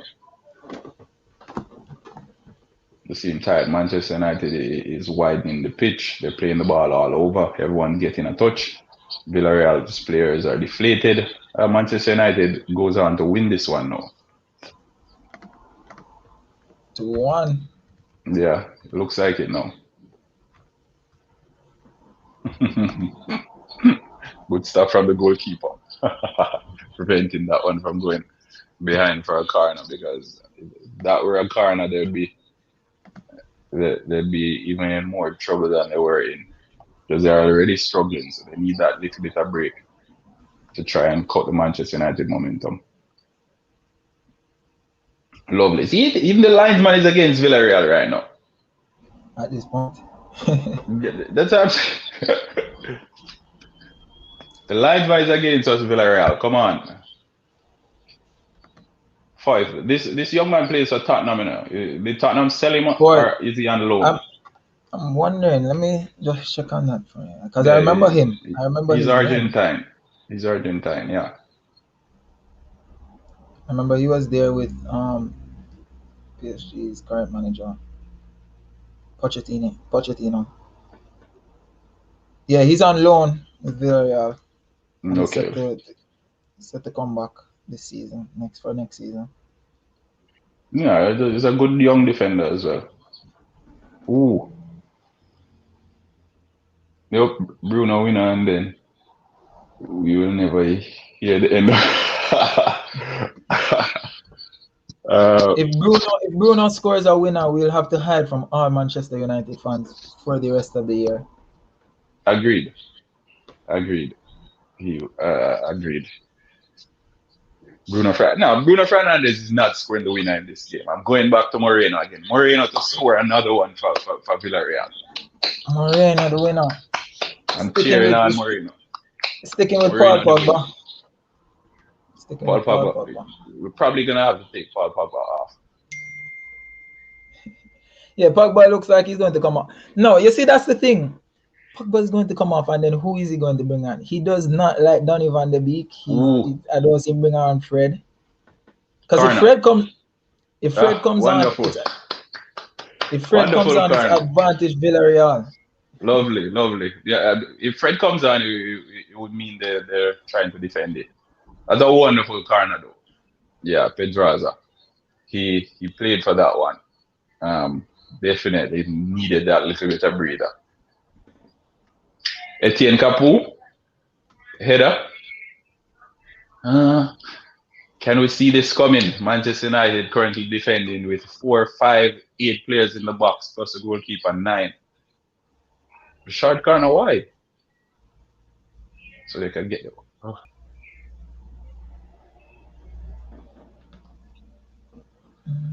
Corner again. I'm loving it. Getting that breather, Villareal. Most probably I should get my yellow shirt now.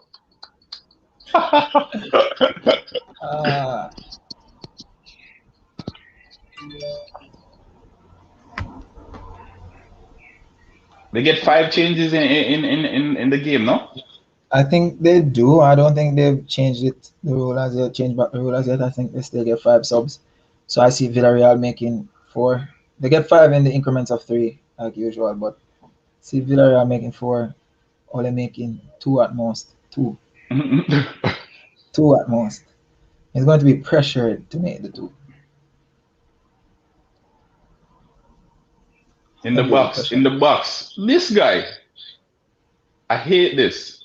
I hate when players get the ball to put it in the box and they play it back to the defenders. Yeah. Because that's a wasted opportunity. Whoa, this is an interesting one. Paco Alcacer coming on. I thought he was going to come on. Truly, I thought he was going to come. So Manchester United have someone to worry about. I really thought he was going to come on because and it would make sense seeing as he took out back on. He needs somebody who has a attacking mind. If you know what I'm saying, he needs somebody with an attacking mind. All right, so now I'm gonna have to retract my statement. Paco Alcacer to score the winner off the bench. Paco Alcacer, winner off the bench. A Villareal win would mean so much to me. So yeah, Unai Emery he saved his aces for the last part of the game. So let's see what is made of it. Good game player, he's a really good player. Number 14 for Villareal. I really like him.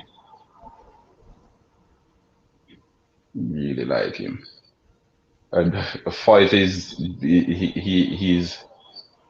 he's at war. I can tell you that much. And if they should go on to win this one, he'd be deemed a warrior because he has a broken nose. His head got busted early in the game.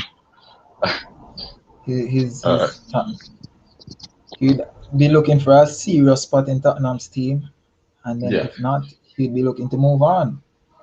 I agree.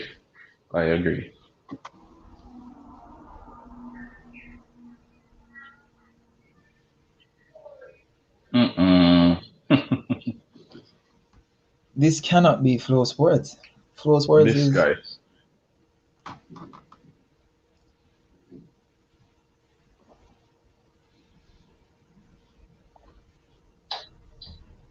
There's no way. Hold on. All right, don't get Mason Greenwood inside.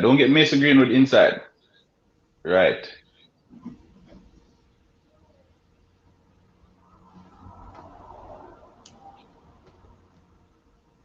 Ooh! That ball offside. Oh. Oh, really close one there from Cavani. Is it offside or is it a corner? Looks like a Looks corner. like a corner. Corner, yeah.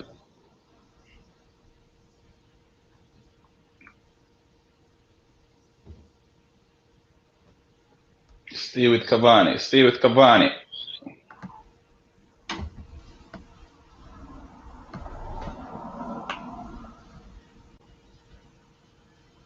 Paul Pogba scoring the winner? No. Ooh, uh Manchester United spell up pressure here. They should have mounted a goal, you know. Hmm. Good crossing, no one on the end of it.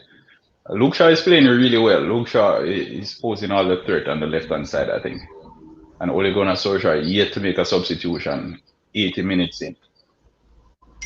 um like I said, he doesn't really. Referee!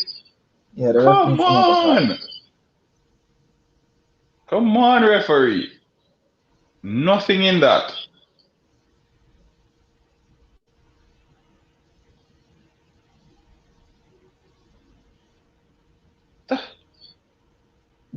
I agree, Steph. I agree. This referee is trying to give it to Manchester United. Guess it makes a good reading. No yellow Uh, for no yellow for any Manchester United player when they've committed more. Wonderful shot, Marcus Rashford. Wonderful shot. Wonderful shot, Rashford. That's I'm what trying to. Rashford does.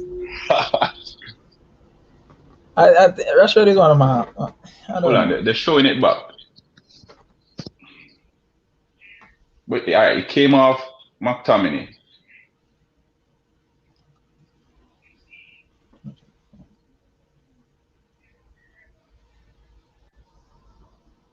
But I don't see how they check it.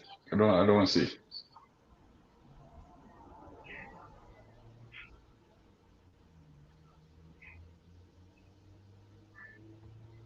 Ooh, good tackle, So, good tackle. Yeah, the tackles are coming in now. The game is getting very, very physical. But Paco Alcacer,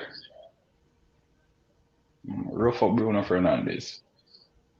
Paco Alcacer will be getting that breakaway. I see it coming in. I see it. 85th minute, 84th minute, somewhere there. Ha, extra that one. time. You think extra Referee, time? referee, referee, You think extra time? yellow card. Huh? I don't think it You goes think? to extra time. No. Oh, See? That should yeah. exactly. I agree, Steph. It, That should I be agree. second yellow. Huh? That It should be definitely second should. yellow. It should.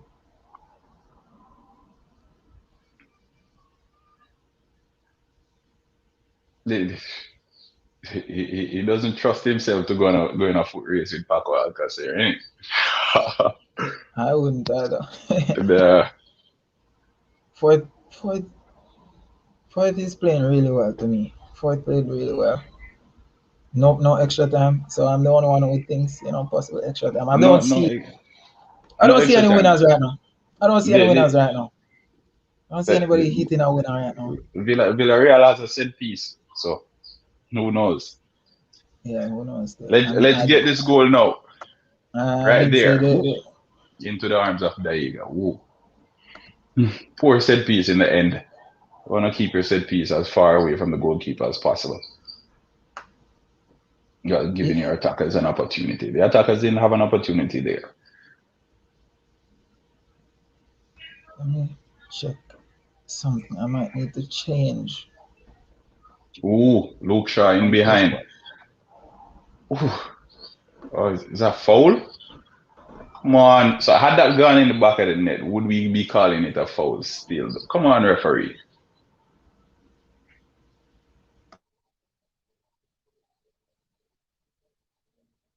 Harry Maguire is warming up.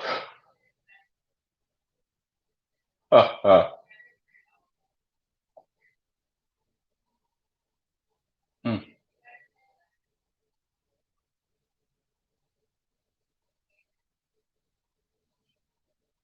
Nothing in that. All right, let's see. Naturally, I think Bruno Fernandes is going to try and score from there. Five has been Villarreal's man of the match for the second half. Yeah, definitely Five man of the match.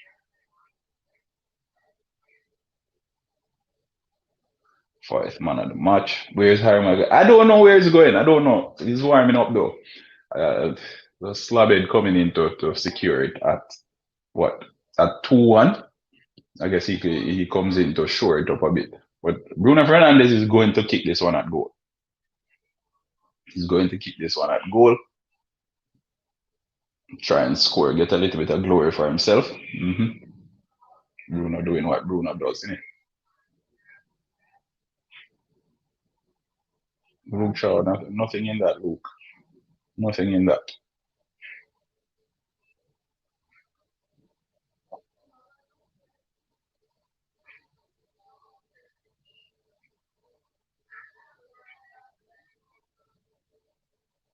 Nothing in that, Luke. Let's see. Handball referee? No? Ooh. That miscued again by Rashford. Rashford has got to be Manchester United's worst player on the pitch today. Nothing whatsoever from Rashford. I think Shaq's battery died. But 85 minutes in, still 1-1. If it ends at 1-1, then it goes extra time and then to penalties. But as it stands now, I see Villareal snatching a late winner through Paco Alcacer. Ooh. Wan-Bissaka flying in there. Scott McTominay is still running as if it were the first minute of the game. Luke Shaw overlapping Rashford. Fight again. This guy has been tremendous. Definitely Villarreal's player of the game. Throw to Villarreal. Julian Fight has definitely been Villarreal's best player on the pitch. Hands down. He's reading the game well. He's making the tackles that are needed. He's a standout player. I remember when they said Rashford was miles ahead of Mbappe. I don't know. Maybe they mean physical distance. So if they're coming to the West, probably to the Caribbean or to the US, or even to Canada, Rashford is miles ahead in distance. Must be distance. It can't be anything else. So Alberto Moreno, former Liverpool man, coming on here. So there are two Morenos playing for Villarreal. One Alberto and one Gerard. Yes, you're a G. Yes, you're a G. Him said one. Coming on to add a little bit of pace on the flanks. They're taking our fight? Why?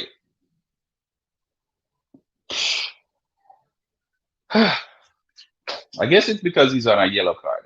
That's the only thing I can say. Probably because he's on a yellow card. They don't want him to get a red card, so they took him off. But he had a remarkable game, that guy Fight. Luke Shaw is a beast. Luke Shaw, monster.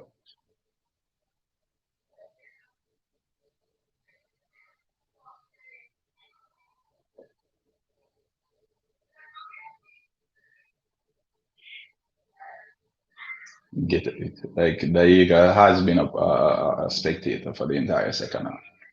He hasn't made a save. Although Manchester United hasn't forced a save on Bono either.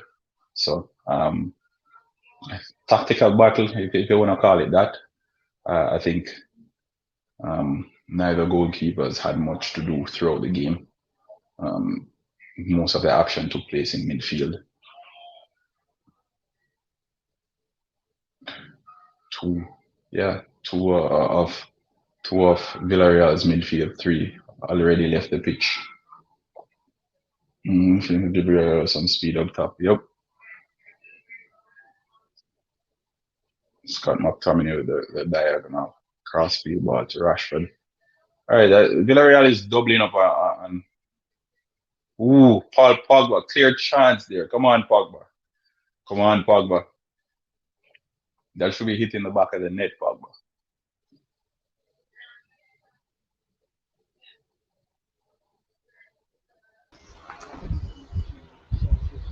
Yeah. Yeah, I was checking to see if you were back and I saw you there. So I'm like, Yeah, okay. I'm back. I'm back. I had a bit of problems, so I had to, you know, go back to get the Yeah. match.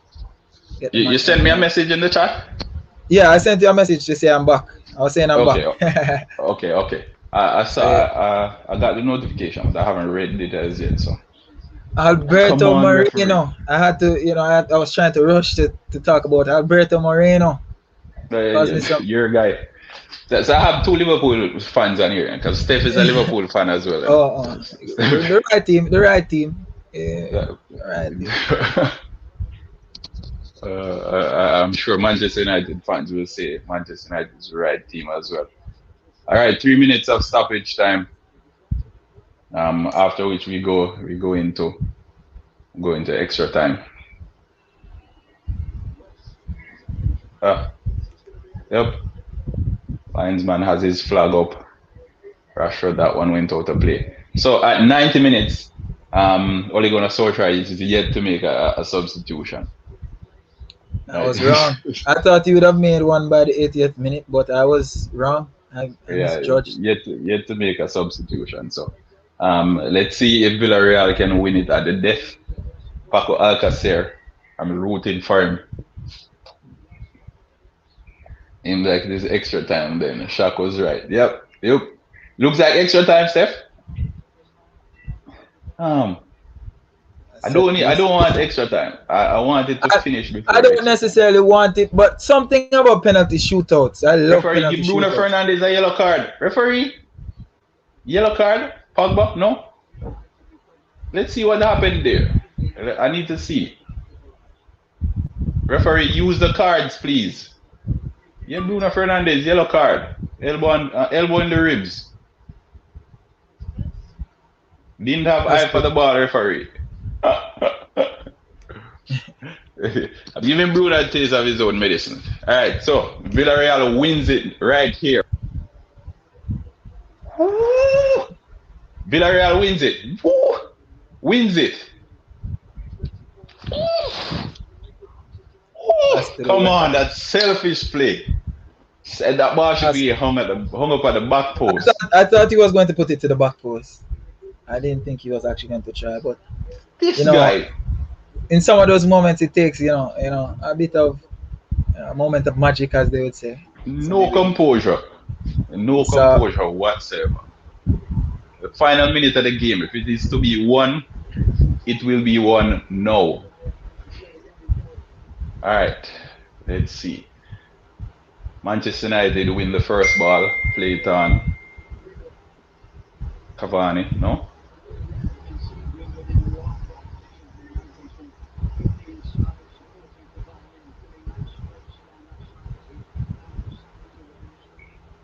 All right, 30 seconds to go of regular time.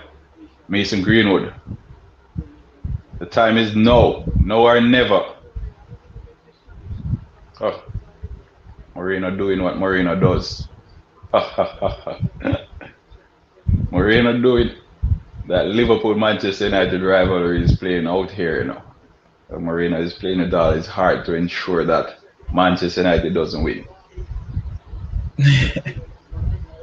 All right, that's the end I of it. I don't That's want the any end of it. extra time winners. I want penalty shootouts now. I want penalty You want shootouts. penalty shootout? Yeah, I want penalty shootouts. For me personally, you see, once it goes to extra time, I need penalty shootouts. Except when Liverpool's playing, that is.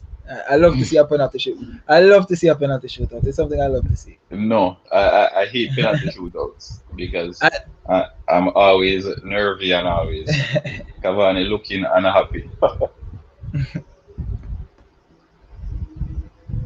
Alright.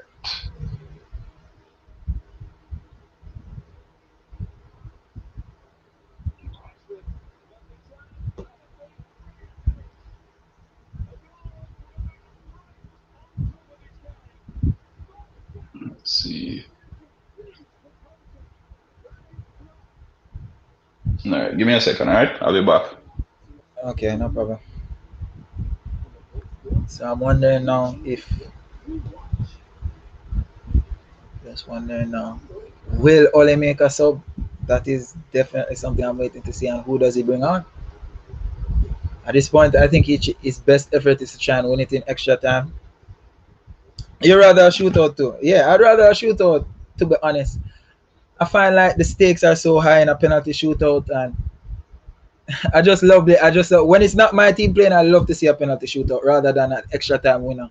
Because at this point, I think both teams deserve a chance, and penalty shootout, you see who's really made for those moments, those clutch moments to make their team win.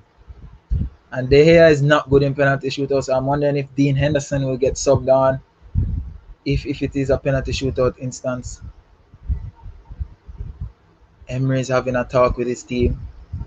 I think Emery has a better huddle and gives better huddle talks than anybody else, and will have like the moment to inspire his team more than Ole, more so than Ole, because this is new for Ole.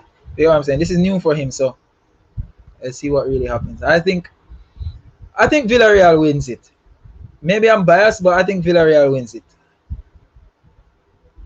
I think Villarreal wins it. I had Manchester United winning first, but that was during the regular time.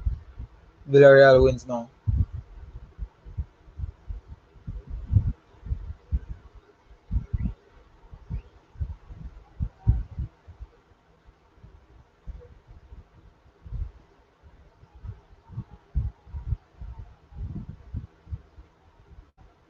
So we have the same 11 for Manchester United.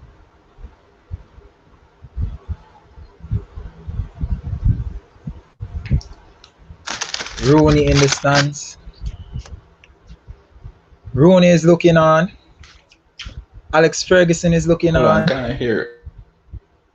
Oh, you hear him?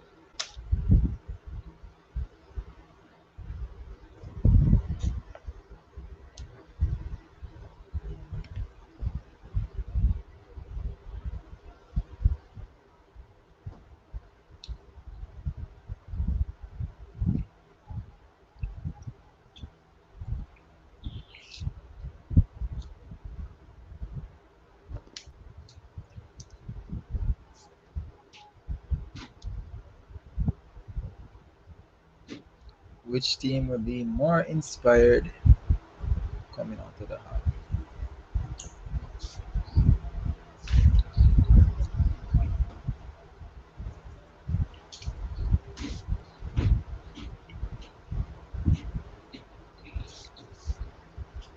Mhm.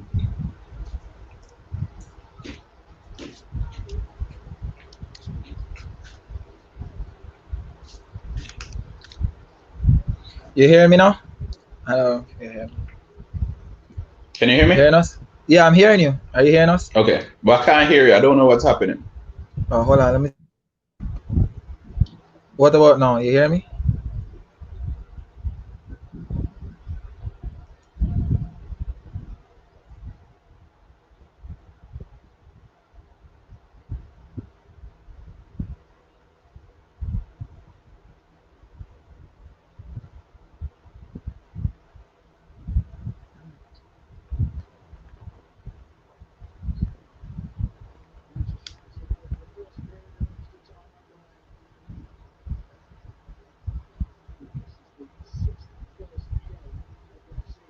Yeah, I can hear you now.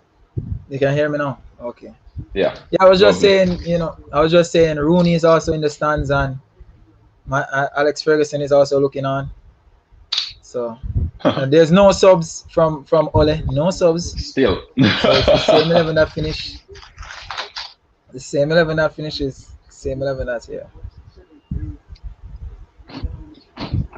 Only proving once again that he's a coward. PE teacher, they call it. The PE teacher.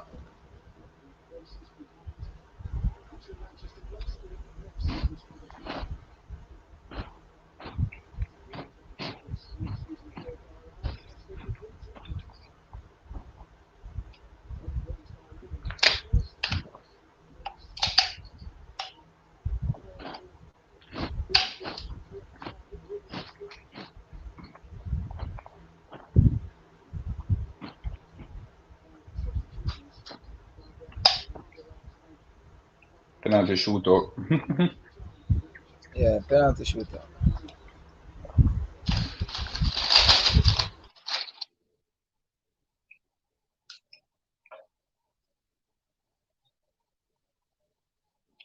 I don't know what happened to our guest.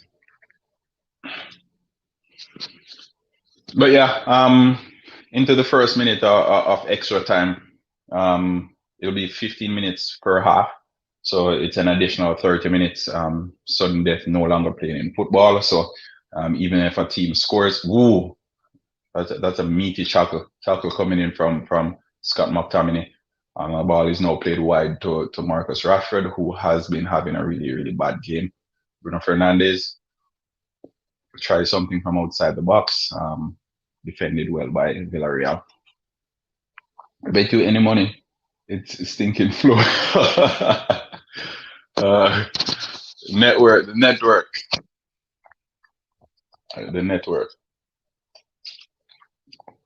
Point of note, I haven't seen much of Paco Alcacer since he came onto the pitch. But the ball is now with Alberto Moreno, former Liverpool player. Puts a wonderful cross in back post. Ooh, close. Defended well by Lucia, and it goes out for a throw to Villareal. I'm gonna go into commentator mode now, alright? Until shot gets so that. Okay, yeah, he's here. Dark times, dark times. Yeah. Steph was saying it's flow. Flow has even with their the video they're giving us. It was mine was a bit delayed. That's why I had to come in here and edit it. So it's all around the board. My apologies.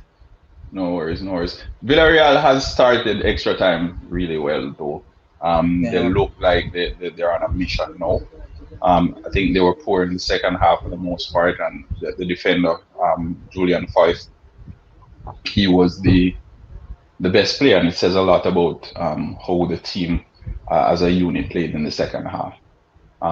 They look better already.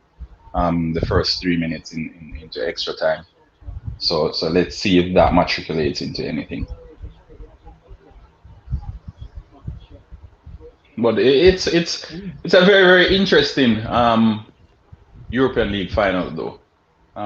We like when it's decided in 90 minutes, but 120 isn't bad either. We'll take that, and it shows that both teams are playing well and are showing that hunger, and the managers are being tactical. All of that. Bruno Fernandes loses the ball in the middle of the pitch. Villareal is on the front foot. As I said, yep, they started well. They're crowding out Manchester United players in midfield. Get the cross in. Ooh, good try. Paco Alcacer sneaking in there and winning the ball, trying to get in his shot off, but that one was blocked by Manchester United defender.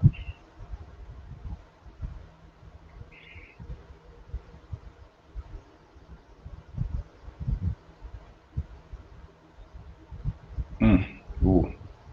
Collision with two Villareal players, Albiol and Capuy.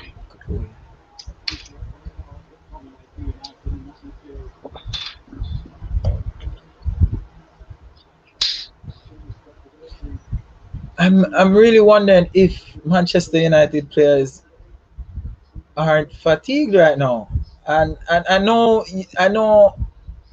you're not going to say it to the manager. I mean, you're never going to say it because you want to finish the finals. You want to have that hope to be the one to decide the game. But I mean, at some point, Ole has to make a change. Somebody can offer something on the bench. So that you're saying we don't trust the players on the bench. Exactly. Is it that you're saying you don't trust the player? There's nobody in the entire Manchester United besides this 11 that can contribute? True. I don't know.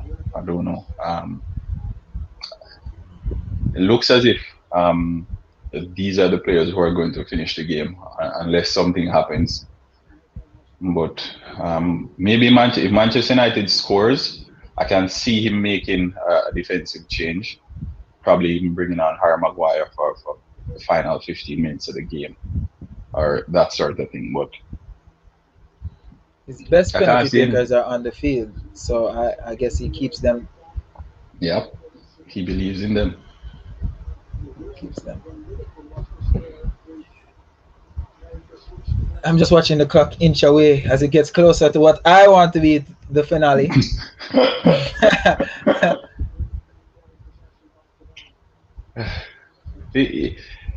It's an interesting game, you know. It's an interesting game, and It is.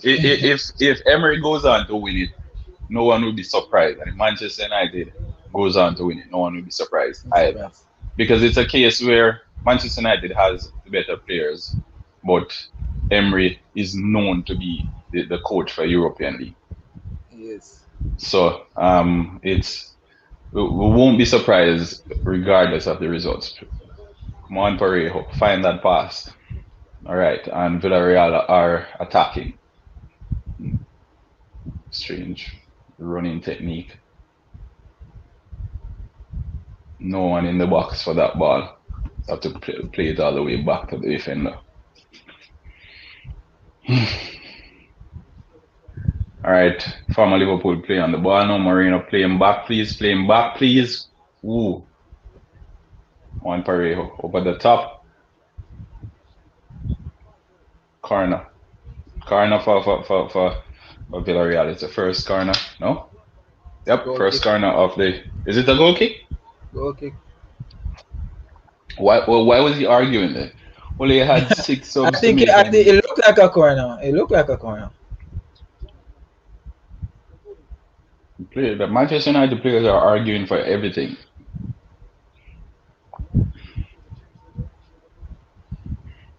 $97. The end of the first half will be 105th minute.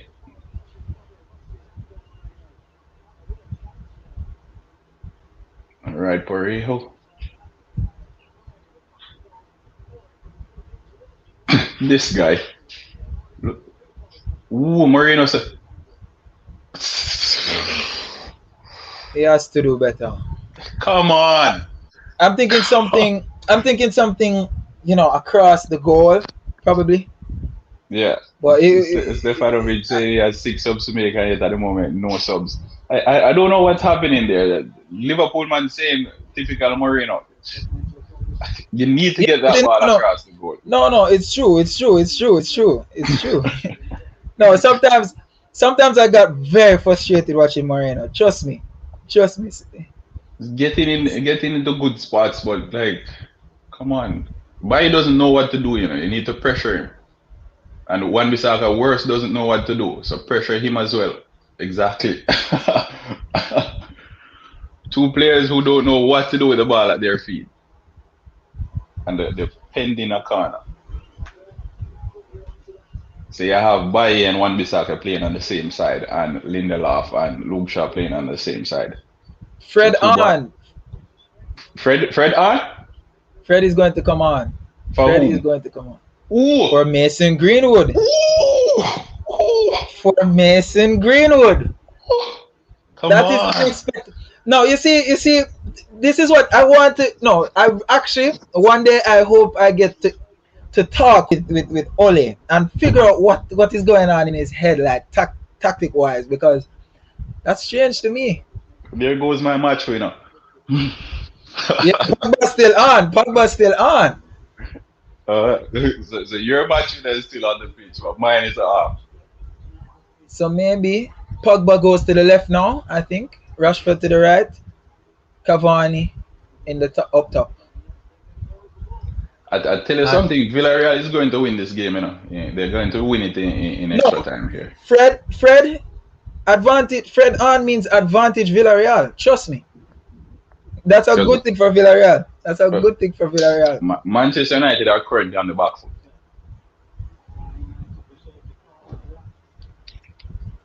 I can just hear referee card. No card? I can hear the no. He's already in a yellow referee. That is on borrowed time. He really is. Yeah. I can hear the cries of Manchester United fans as they saw Fred come onto the field. I'm telling you. I'm telling you. To say he's not their favorite player would be putting it mildly. All Yeah. right. Come on, Villarreal. We need this win. Take it home now. Take it home, Villarreal. Take it home. Paco Alcacer got it already. He got it to win it. Dave saves. Dave saves. I hope he saved himself a plane ticket to get back home.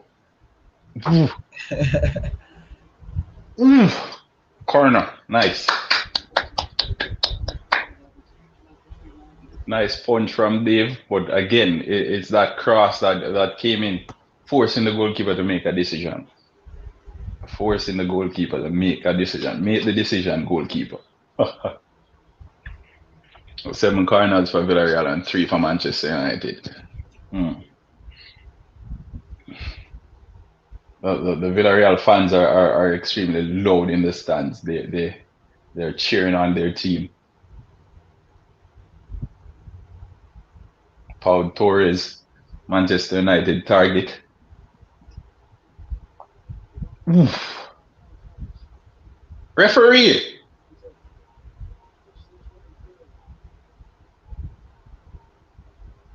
Etienne Capoue cleaning up again. This guy is trying to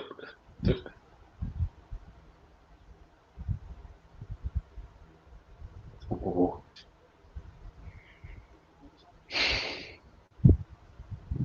No disrespect, but this is Man United.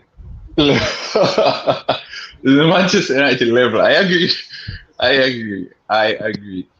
That game against Roma, I would say Manchester United were a level above the rest of the teams that were playing in there. So is it that they have Capoue now at centre half? It looks that as if way. he's playing It at looks centre that half, way. you know. Because he's won the last 2 or 3 tackles. Yeah. As well from deep, very deep. Yeah, that's a footballer. That's a football player. That's He a is. football player. I'm really impressed. No, I'm really impressed. This is the first time I'm seeing Capoue and I'm really impressed. That's a football player.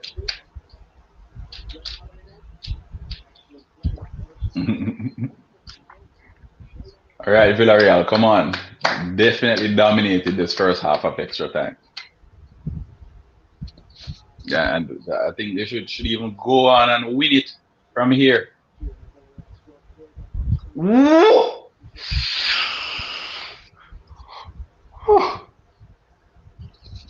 The battery is about to go. Let me grab a charger.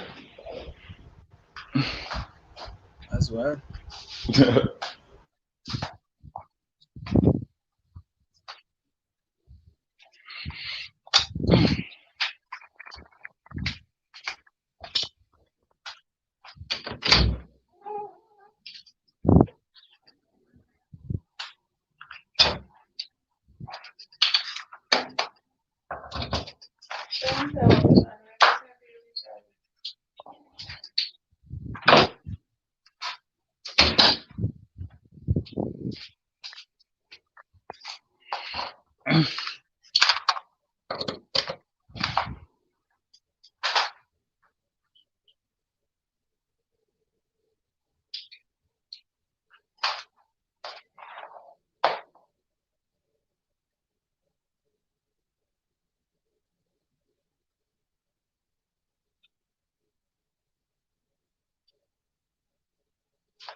Isn't that offside? Yeah, it's offside. Rashford doing what Rashford does. Rashford's not having a great game. I feel like the only reason he's not off, he wasn't the one to come off, is because he's the penalty taker. They're looking towards penalties, Right. and they need Right. him on the field. So Manchester United did they make a second substitution or no? Still only one. Okay. I don't see anybody else coming on, but maybe Van de Beek or Mata. Maybe one of those two. For whom? But that's going to be in a very late situation. in which they want to just get some penalty takers on. So Uh, it'd have to be a very late situation for me. all right, that's the end of the first half of extra time. And what do you make of it? Cavani running for 105 minutes at I 30, didn't know 30 what? he I didn't know he still had it in him. I didn't know he still had it in him. Cavani at 33 running for 105 minutes and still 15 minutes to go. Whoa, Ole Gunnar Solskjaer, you outdone yourself this time around. Yeah, Um, he's truly great. yeah, cheering on Eric Bailly. I think he has been exposed since Moreno came onto the pitch. That little bit of extra pace on his side of the field has him struggling for the most part.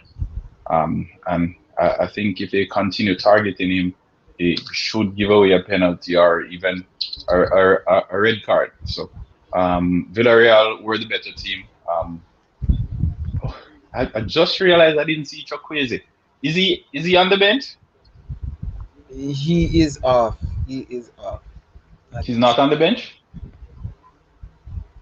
I don't think so. I don't think so. Yeah, He's not. He's not. he was injured, but I think he trained with the team earlier in the week. But I don't know. That had he been fit, this would have definitely been a different encounter. But Villarreal, they're oh, yeah, yeah. Seferin in the crowd there, UEFA president. He's here to see. Now, and these the troubles of Inter Milan has also brought me back to it started a bit more of a discourse about the whole Super League same way because they were saying how can you win the league and be in so much of a financial situation, if you know what I'm saying. And there needs to be a way in order to help these clubs compete or be able to challenge back for the title next season, because I don't see Inter Milan challenging for the title next season. I don't see it. I really Yeah, don't. I think I agree. I agree, especially if they sell Romelu Lukaku and Lautaro Martinez said he's staying, but that was before this whole ordeal. So we'll see. We'll see. Cavani still running 105 minutes. Whoa. and Hmm. Hakimi as well. Hakimi is look. Referee. We heard Hakimi might move as well. Yeah. These are players that are world class players. They Well, definitely need to be playing with the biggest managers and the biggest competitions. And if Inter Milan isn't spending, then they will be playing in the Europa League again because they'll be playing it. Probably they need two or three more players in that squad. The midfield is aged. Um, I think Brazovic and um, good try, good try, good try. So is it offside or foul? So they have Brazovic, they have Ericsson. These are all aging players that can't compete with the likes of Europe's top talent. We saw what happened with Modric and Toni Kroos when they played against Chelsea in the Champions League. In order to compete in the Champions League, you need to be at your best. And you can't have 30, 31, 32, 33-year-old midfielders, and these are the core midfielders in your team. So they need to freshen up a bit. Ooh, yeah. Cavani is never offside. Cavani, his runs are perfectly timed.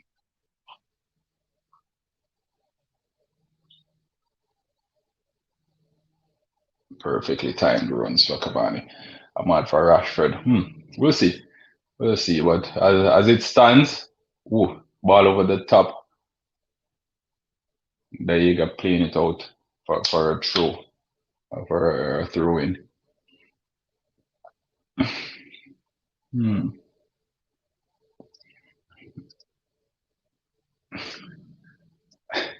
I think if I were to break this game down into four quarters, um, Villarreal has won two of the quarters so far. Referee, that's a red card. Red card referee for Fred. Referee, no?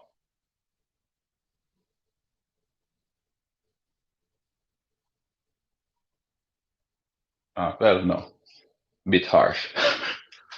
Bit harsh. A foul, but not a red card. Not a card. Manchester United fans, they need to hear this. They'd be furious. But Villarreal, they've been getting the set pieces in extra time. Poor set piece again. Like they aren't creating that much from open play, so I would assume that when they get these opportunities for set pieces, they would make more of it because an opportunity like that to get the ball in the box to put something for the attackers to challenge. But he played the ball straight into to David Aiga. Come on, Parejo, you need to do better. At this level of the at this stage of the competition, you definitely need to do better. Ball over the top there, miscommunication between the defender and the goalkeeper almost resulted in Rashford getting in.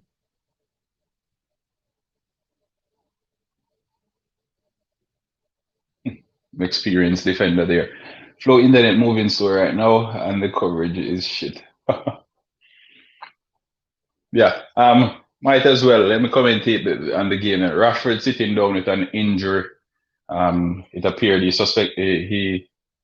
he picked up that injury from the last play, and he seems very, very frustrated. So it looks as if that will be the end of his night.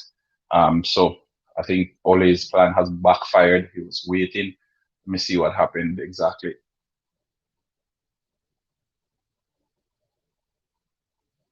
I can't see what happened from that play. I can't see. He made a sharp turn, but still, I don't know. Daniel James looking to get on the pitch. Looks as if he's going to be coming on for Rashford, who doesn't appear to be able to continue. Yeah, so Rashford won't be continuing. Daniel James will be coming in place of him. Villarreal fans, they're boisterous. They're creating a storm in the stands right now. So Rashford's race is run. Let's see where Manchester United go from here. We know Daniel James, he's a pacey winger. Axel Twanzebe also getting ready to come onto the pitch. So Manchester United getting ready to make a double substitution. Axel Twanzebe and Daniel James. Rashford is already off the pitch, so I'm assuming, well, he's back on now. We'll see how long he'll continue for, but he's looking a little bit gingery. Come on, Paul Pogba, you should be releasing that one earlier. Villareal now have men behind the ball, but an opportunity presented itself just now for Manchester United to break away. Paul Pogba dwell on the ball a little bit too long. Ooh, crossfield ball for Villareal.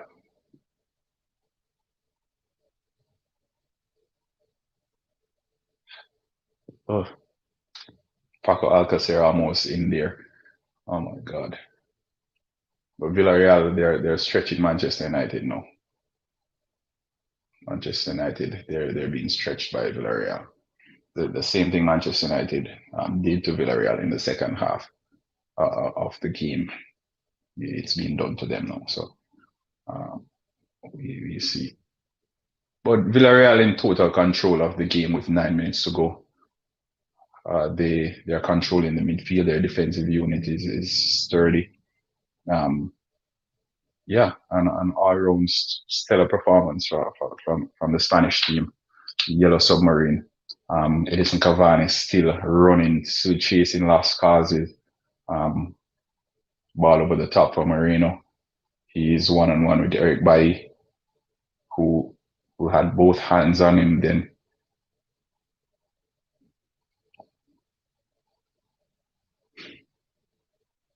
Wrong decision. So the decision making for Villarreal has been poor. Whoa. So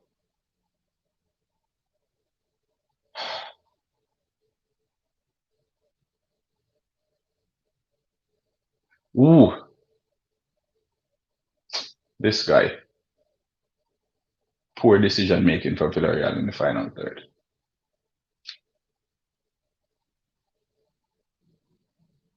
Poor decision for Villareal in the final third. Cavani picks up a yellow card for his protest. McTominay is still on the floor whining. I guess he's in pain. I can't see. We haven't seen a replay of that incident as yet, but we'll see what it was coming from.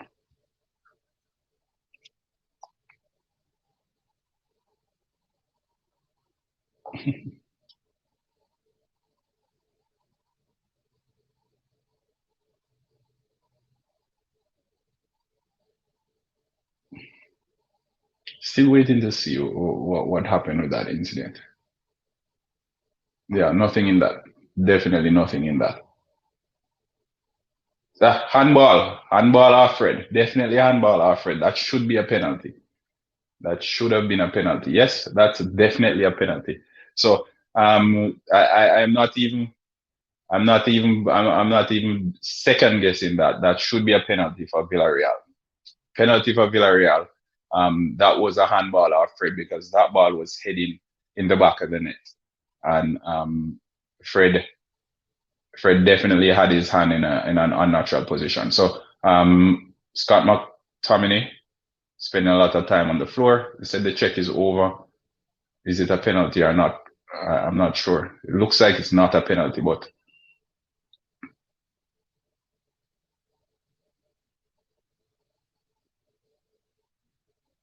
that should have been a penalty. Penalty all day. That should have been a penalty. It's a penalty all day long. Let's see. Change again going into next season. Yeah. Referee decided against it, but that's a penalty all day long, in my opinion.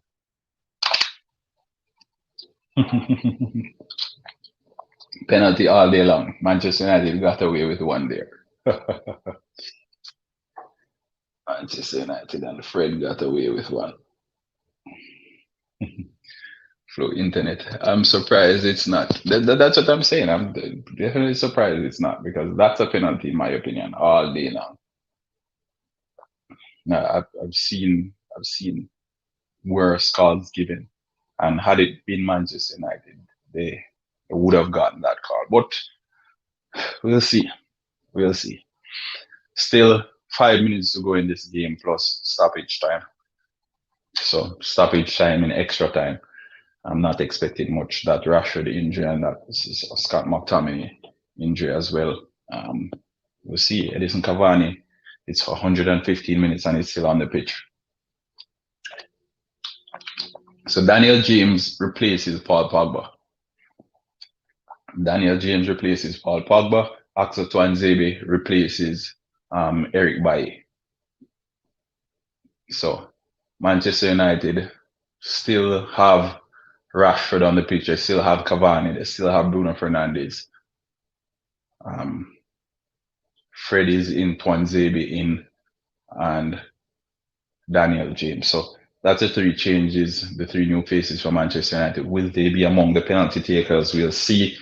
4 minutes away from penalties, and then the new Europa League champion will be crowned. So, yep, just about 4 minutes away from a penalty shootout.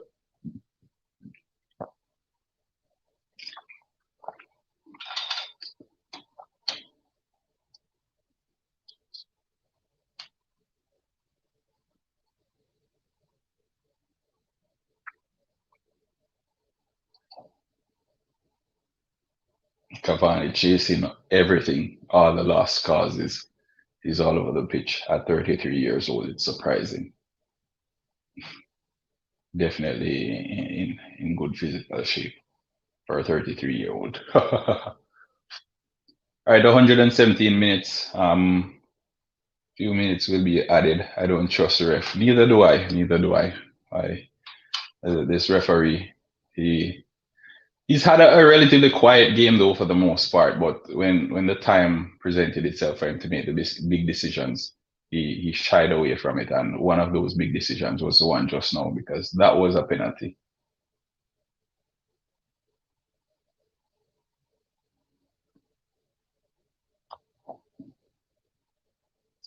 All right, Manchester United with the fresh legs, but I don't know.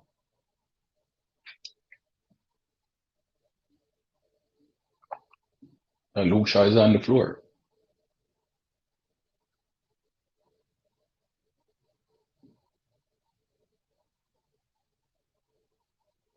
No, Luke Shaw, the knee. Is it the knee of Luke Shaw? Because he's had a knee injury for the past few years, but I don't know. I'm waiting to see. But he's on the floor. He seems to be in a lot of pain. The medics are on the pitch. Shaw hurt himself doing foolishness. Yeah, one Mata finally getting on the pitch.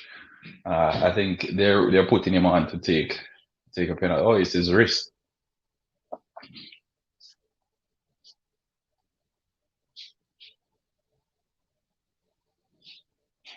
Nothing in that. Nothing in that, in my opinion. Nothing. Definitely nothing in that.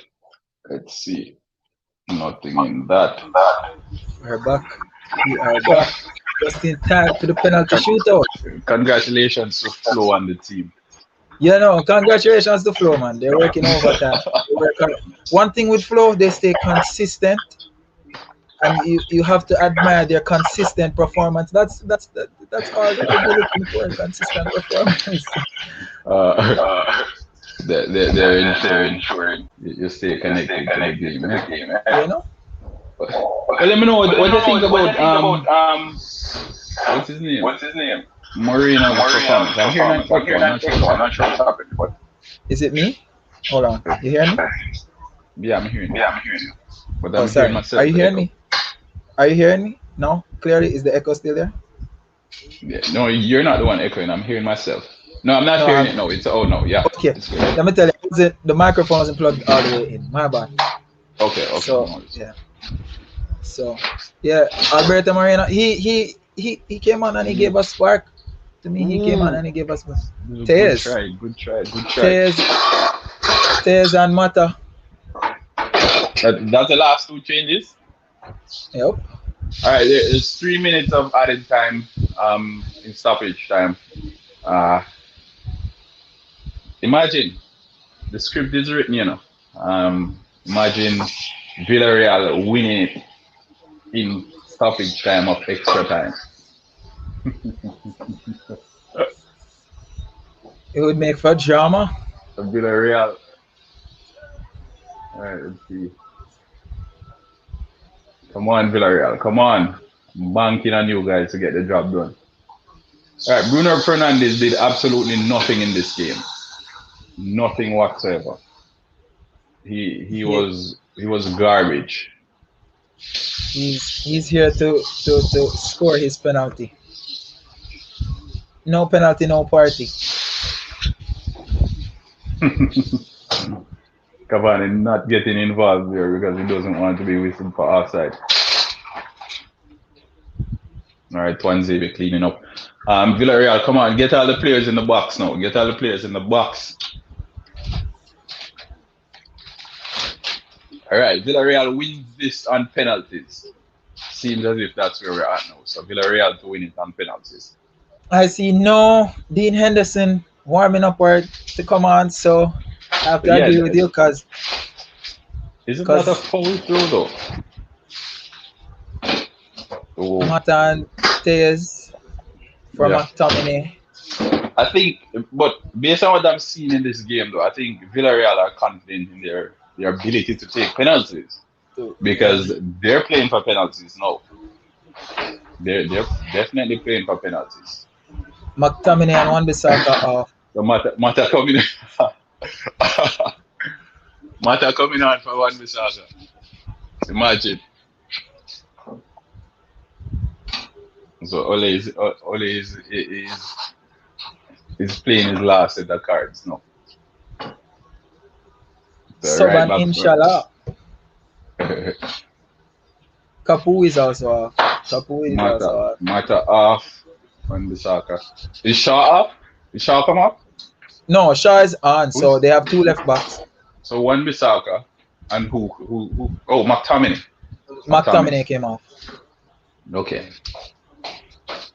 and All right. Kapui came off as well. It should for Villarreal. So Lovely.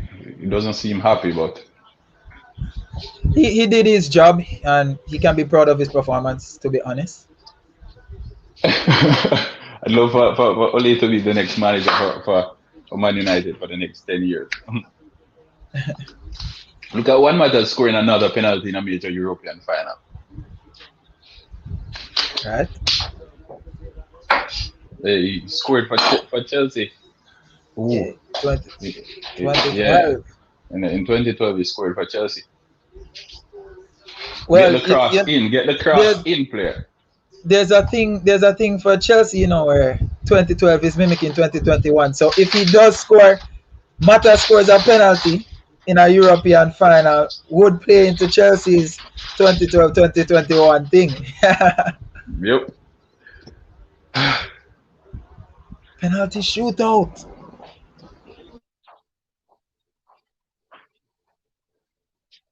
Hello. All right. Ole already writing down his kickers. Penalty it is. Yep. Penalty it is. Put the kickers on paper. Manchester United in the rain. I've done this before, of course, in a major European final in Moscow when they came out on top against Chelsea. And I'm going to have to do it again against Villareal. 4-3 Man United. Villareal. I'm Villareal all the way. Villareal. Villareal all the way.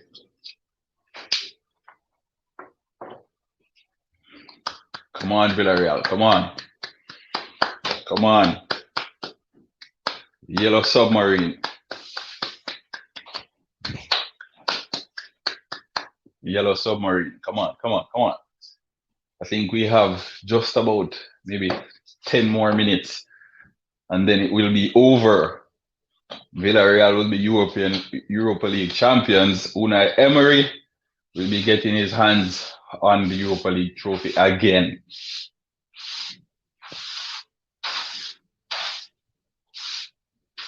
Who do I think Manchester United kickers will be? Definitely Juan Mata. I think he got Alex Telles on the pitch to kick one of the penalties as well. So he should be able to take one of those. Marcus Rashford is still out there. Bruno Fernandes is there. Edison Cavani. Yeah, that sounds just about right.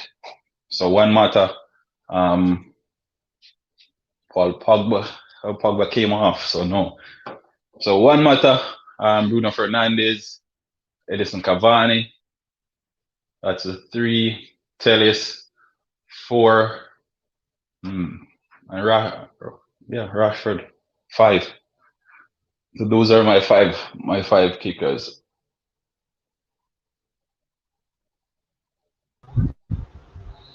Captain Fantastic has to step up. Bruno first, Taylor second, Mata third, Rashford fourth, Cavani taking the 5th penalty. That's my 5 kickers for the penalty shootout.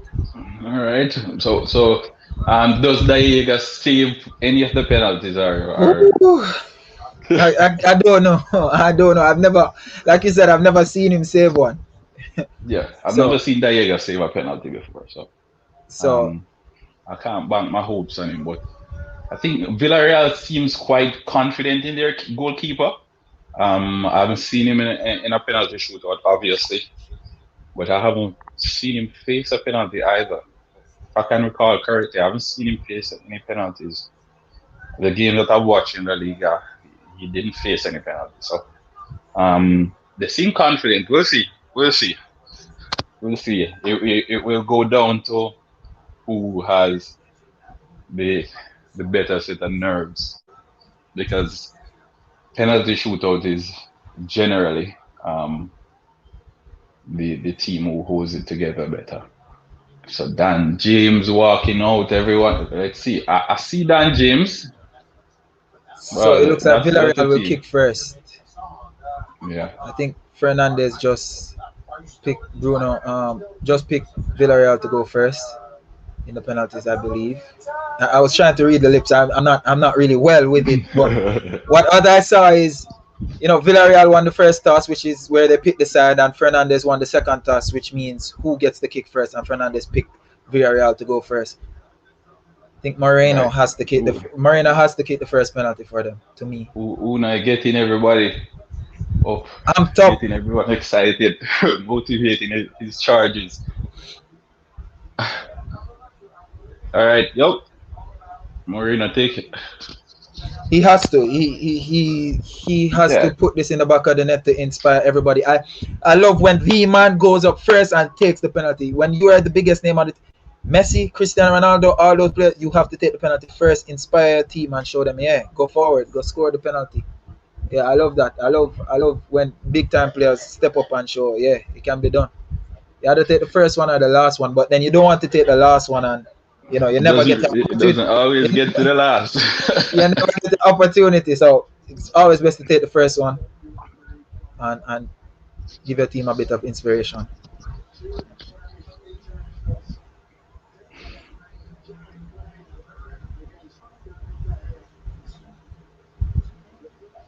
Dave saves. Let's see. Dave, let's see. Dave, Let's see. we shall see. But I don't know Good goal. Diego as a penalty stopper. But I'll see.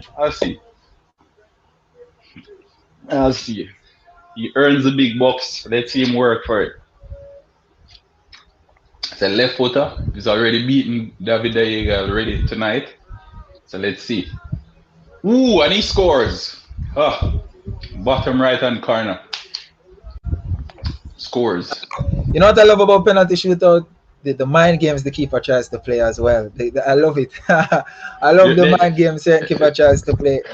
Did you see Neymar's penalty at the weekend? Oh yes, the worst penalty I've ever seen.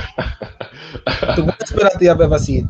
Well, you probably should watch Ademola Lookman's penalty then. No, you are right. But I mean, all right. So one matter to take the first penalty for Manchester United. One matter to take the first penalty. Ooh, wonderful penalty. As expected, he's Mata knows how to score a penalty. So I think now Bruno takes the last penalty by the looks of it. If Mata goes first, I think Bruno takes the last then. Really good penalty from Mata. A really good penalty. All right.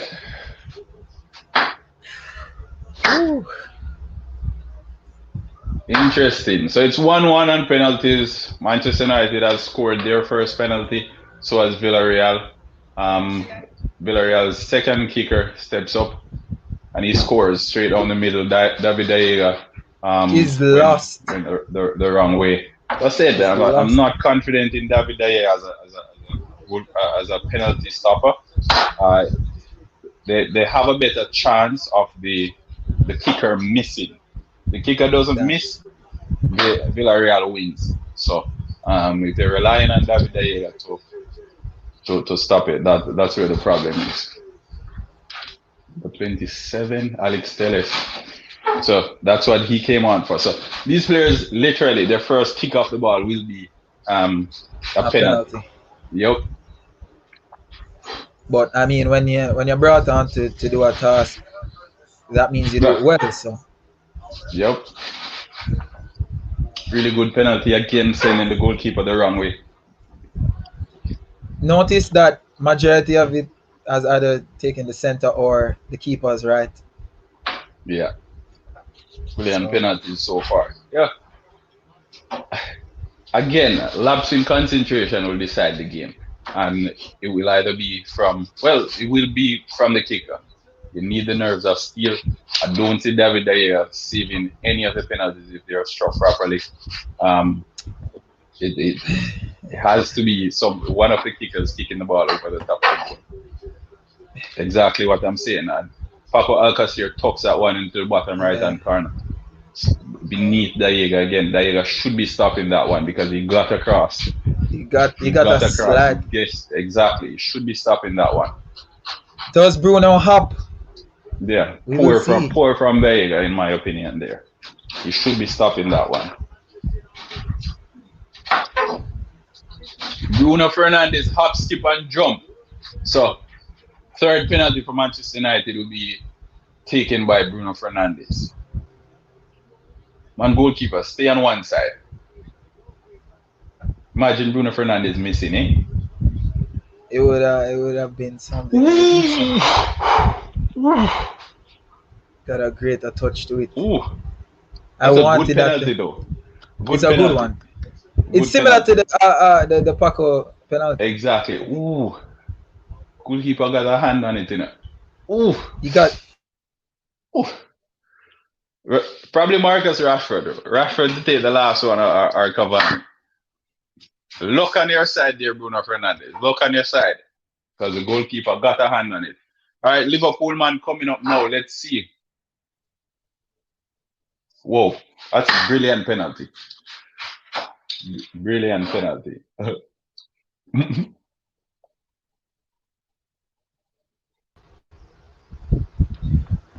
Rashi steps up. So that means Edison Cavani will be kicking the last one. That's the best penalty we've seen all night from Alberto Moreno. That's the best penalty in my opinion. Yeah. The former Liverpool one. All right, Marcus Rashford, who that night in Paris, is not a consistently good penalty taker. He's missed a few. Will this be one of them as well? Goalkeeper, stay on your line. Don't move, goalkeeper. Goalkeeper making the decision for him again. All right. So we're tied at 4-4. Goalkeeper making the decision for Rashford. So will it be the second set of penalty takers, or who will be the last taker for Villareal? Parejo. If Parejo scores, then the pressure will be on Edison Cavani to seal the deal. Eddie Cavani. But there you go. Ooh. David De Gea is not a good penalty stopper because he should be stopping that. De Gea is. I can't believe they didn't sub on Dean. You get what I'm saying? Look, he was so close to De Gea. He should be stopping that. It's as if he wasn't even ready for the penalty. This guy. All right, Edison Cavani to take Manchester United's final penalty. This first set of kicks. Ooh, good penalty again. So it's tied at 5. We'll have a next set of kickers now. The first set did their job. Yep.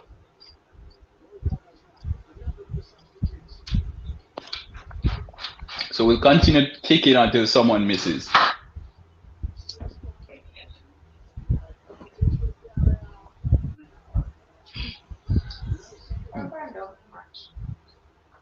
All right. Let's see. This guy looks as if he's gonna miss. Nope. Well, he scores. He plays it straight down the middle again. Oh God. Who's Manchester United? 6. Straight down the middle.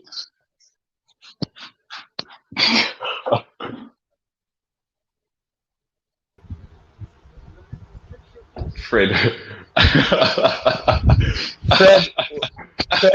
Fred. Will he be the one to miss?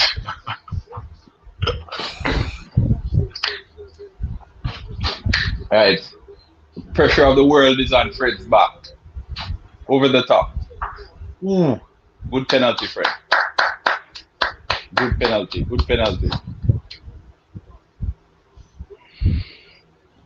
Oh boy, I love penalties. You know, it's just wow. The goalkeeper should be. I'm seeing so many penalties that the goalkeeper should be doing better with. The Pogba celebrating. All right, this guy doesn't look confident. Well, he's a captain, so he should be scoring. Captain should be scoring. Yeah, good penalty, confident. And he celebrates as if he's won the World Cup.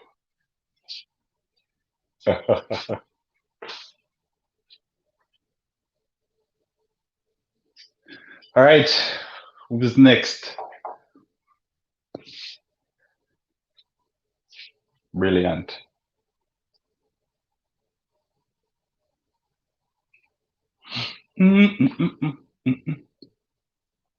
All right, Dan James to take Manchester United's final penalty of the night, in my opinion. This is the one that will be saved.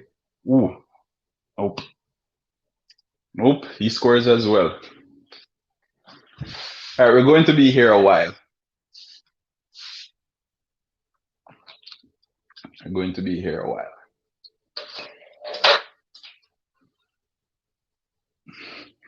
So now Luke Shaw, Twanzebe, Victor Lindelof are the only players yet to kick a penalty.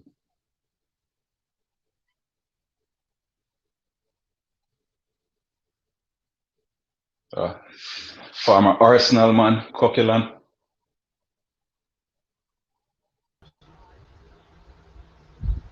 Oh, class penalty. I think Luke Shaw or Lindelof misses. Luke Shaw or Lindelof. All right. Well, it's over to them now, you know. It's over to them now. But that penalty was well taken. Top corner.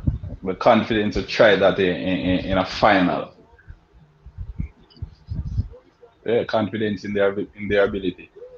But there's only one place Luke Shaw can put this in. Yeah, he's a left footer and he's a defender. There's only one place he's going to put it, the goalkeeper. He can't take it back over this side, so look at your right.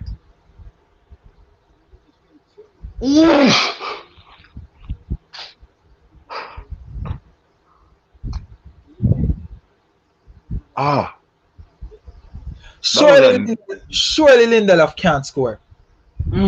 Goalkeeper should be stopping that again. You get.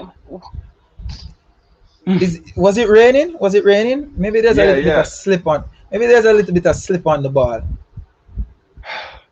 I don't like this penalty taker. I don't know.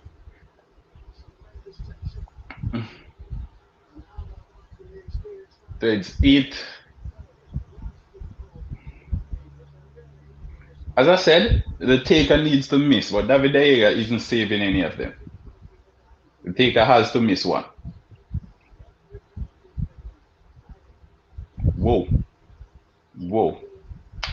That one was well struck. So now it's over to Lindelof. You see what I'm talking about? Play it straight down the middle. Straight down the middle. David De Gea. Still not even close to it. So whoever saves, is it Twanzebe? Yeah, it's Twanzebe. It's like Twanzebe. Stepping up. Oh God. Pressure on the box of this young man. I don't want Twanzebe to miss. You know how English fans get. We saw with the Tammy Abraham incident, so I need it to be either Lindelof or somebody like that. It can't be.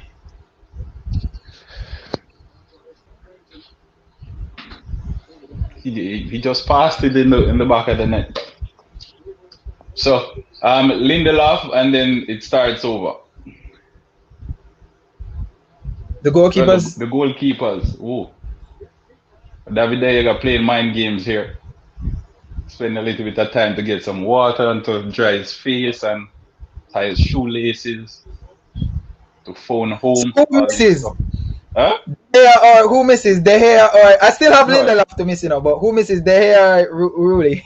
Ooh, that's a good penalty. These guys have been practicing penalties all week. That's all I can say. they look. I think from they knew the extra time was going on, they look prepared to go to penalty shootout. Yeah. We won't get to today, guys. Lindelof will miss. Lindelof will miss. So it's 10.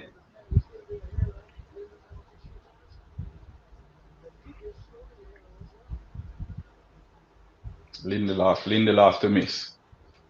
Ooh, good penalty. Good.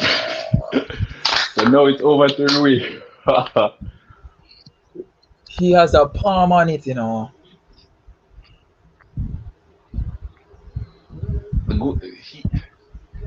He's been the closer of the two goalkeepers, but I don't know.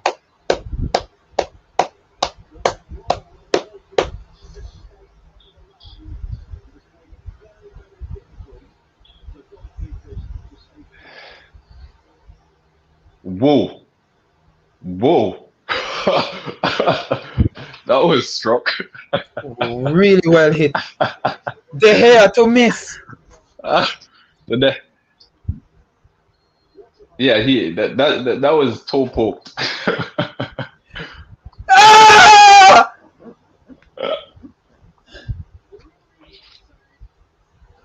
But my feet is slow then. I'm not seeing that. You go. Ah! Come there, you go, miss.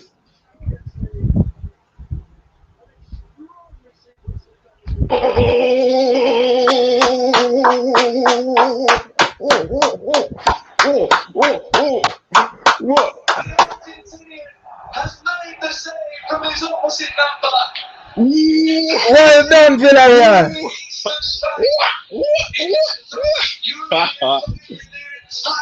David De Gea. Wow. All right. Thanks everyone who checked in. That's the end. We'll be uploading the video, but I'm going to be celebrating now with Villareal. Shaka told you it's Villareal to lose. Yeah, I like this. Chelsea Saturday. Come on, Chelsea. Come on. Let's Come do it on. again. Yeah. From the age, just didn't have that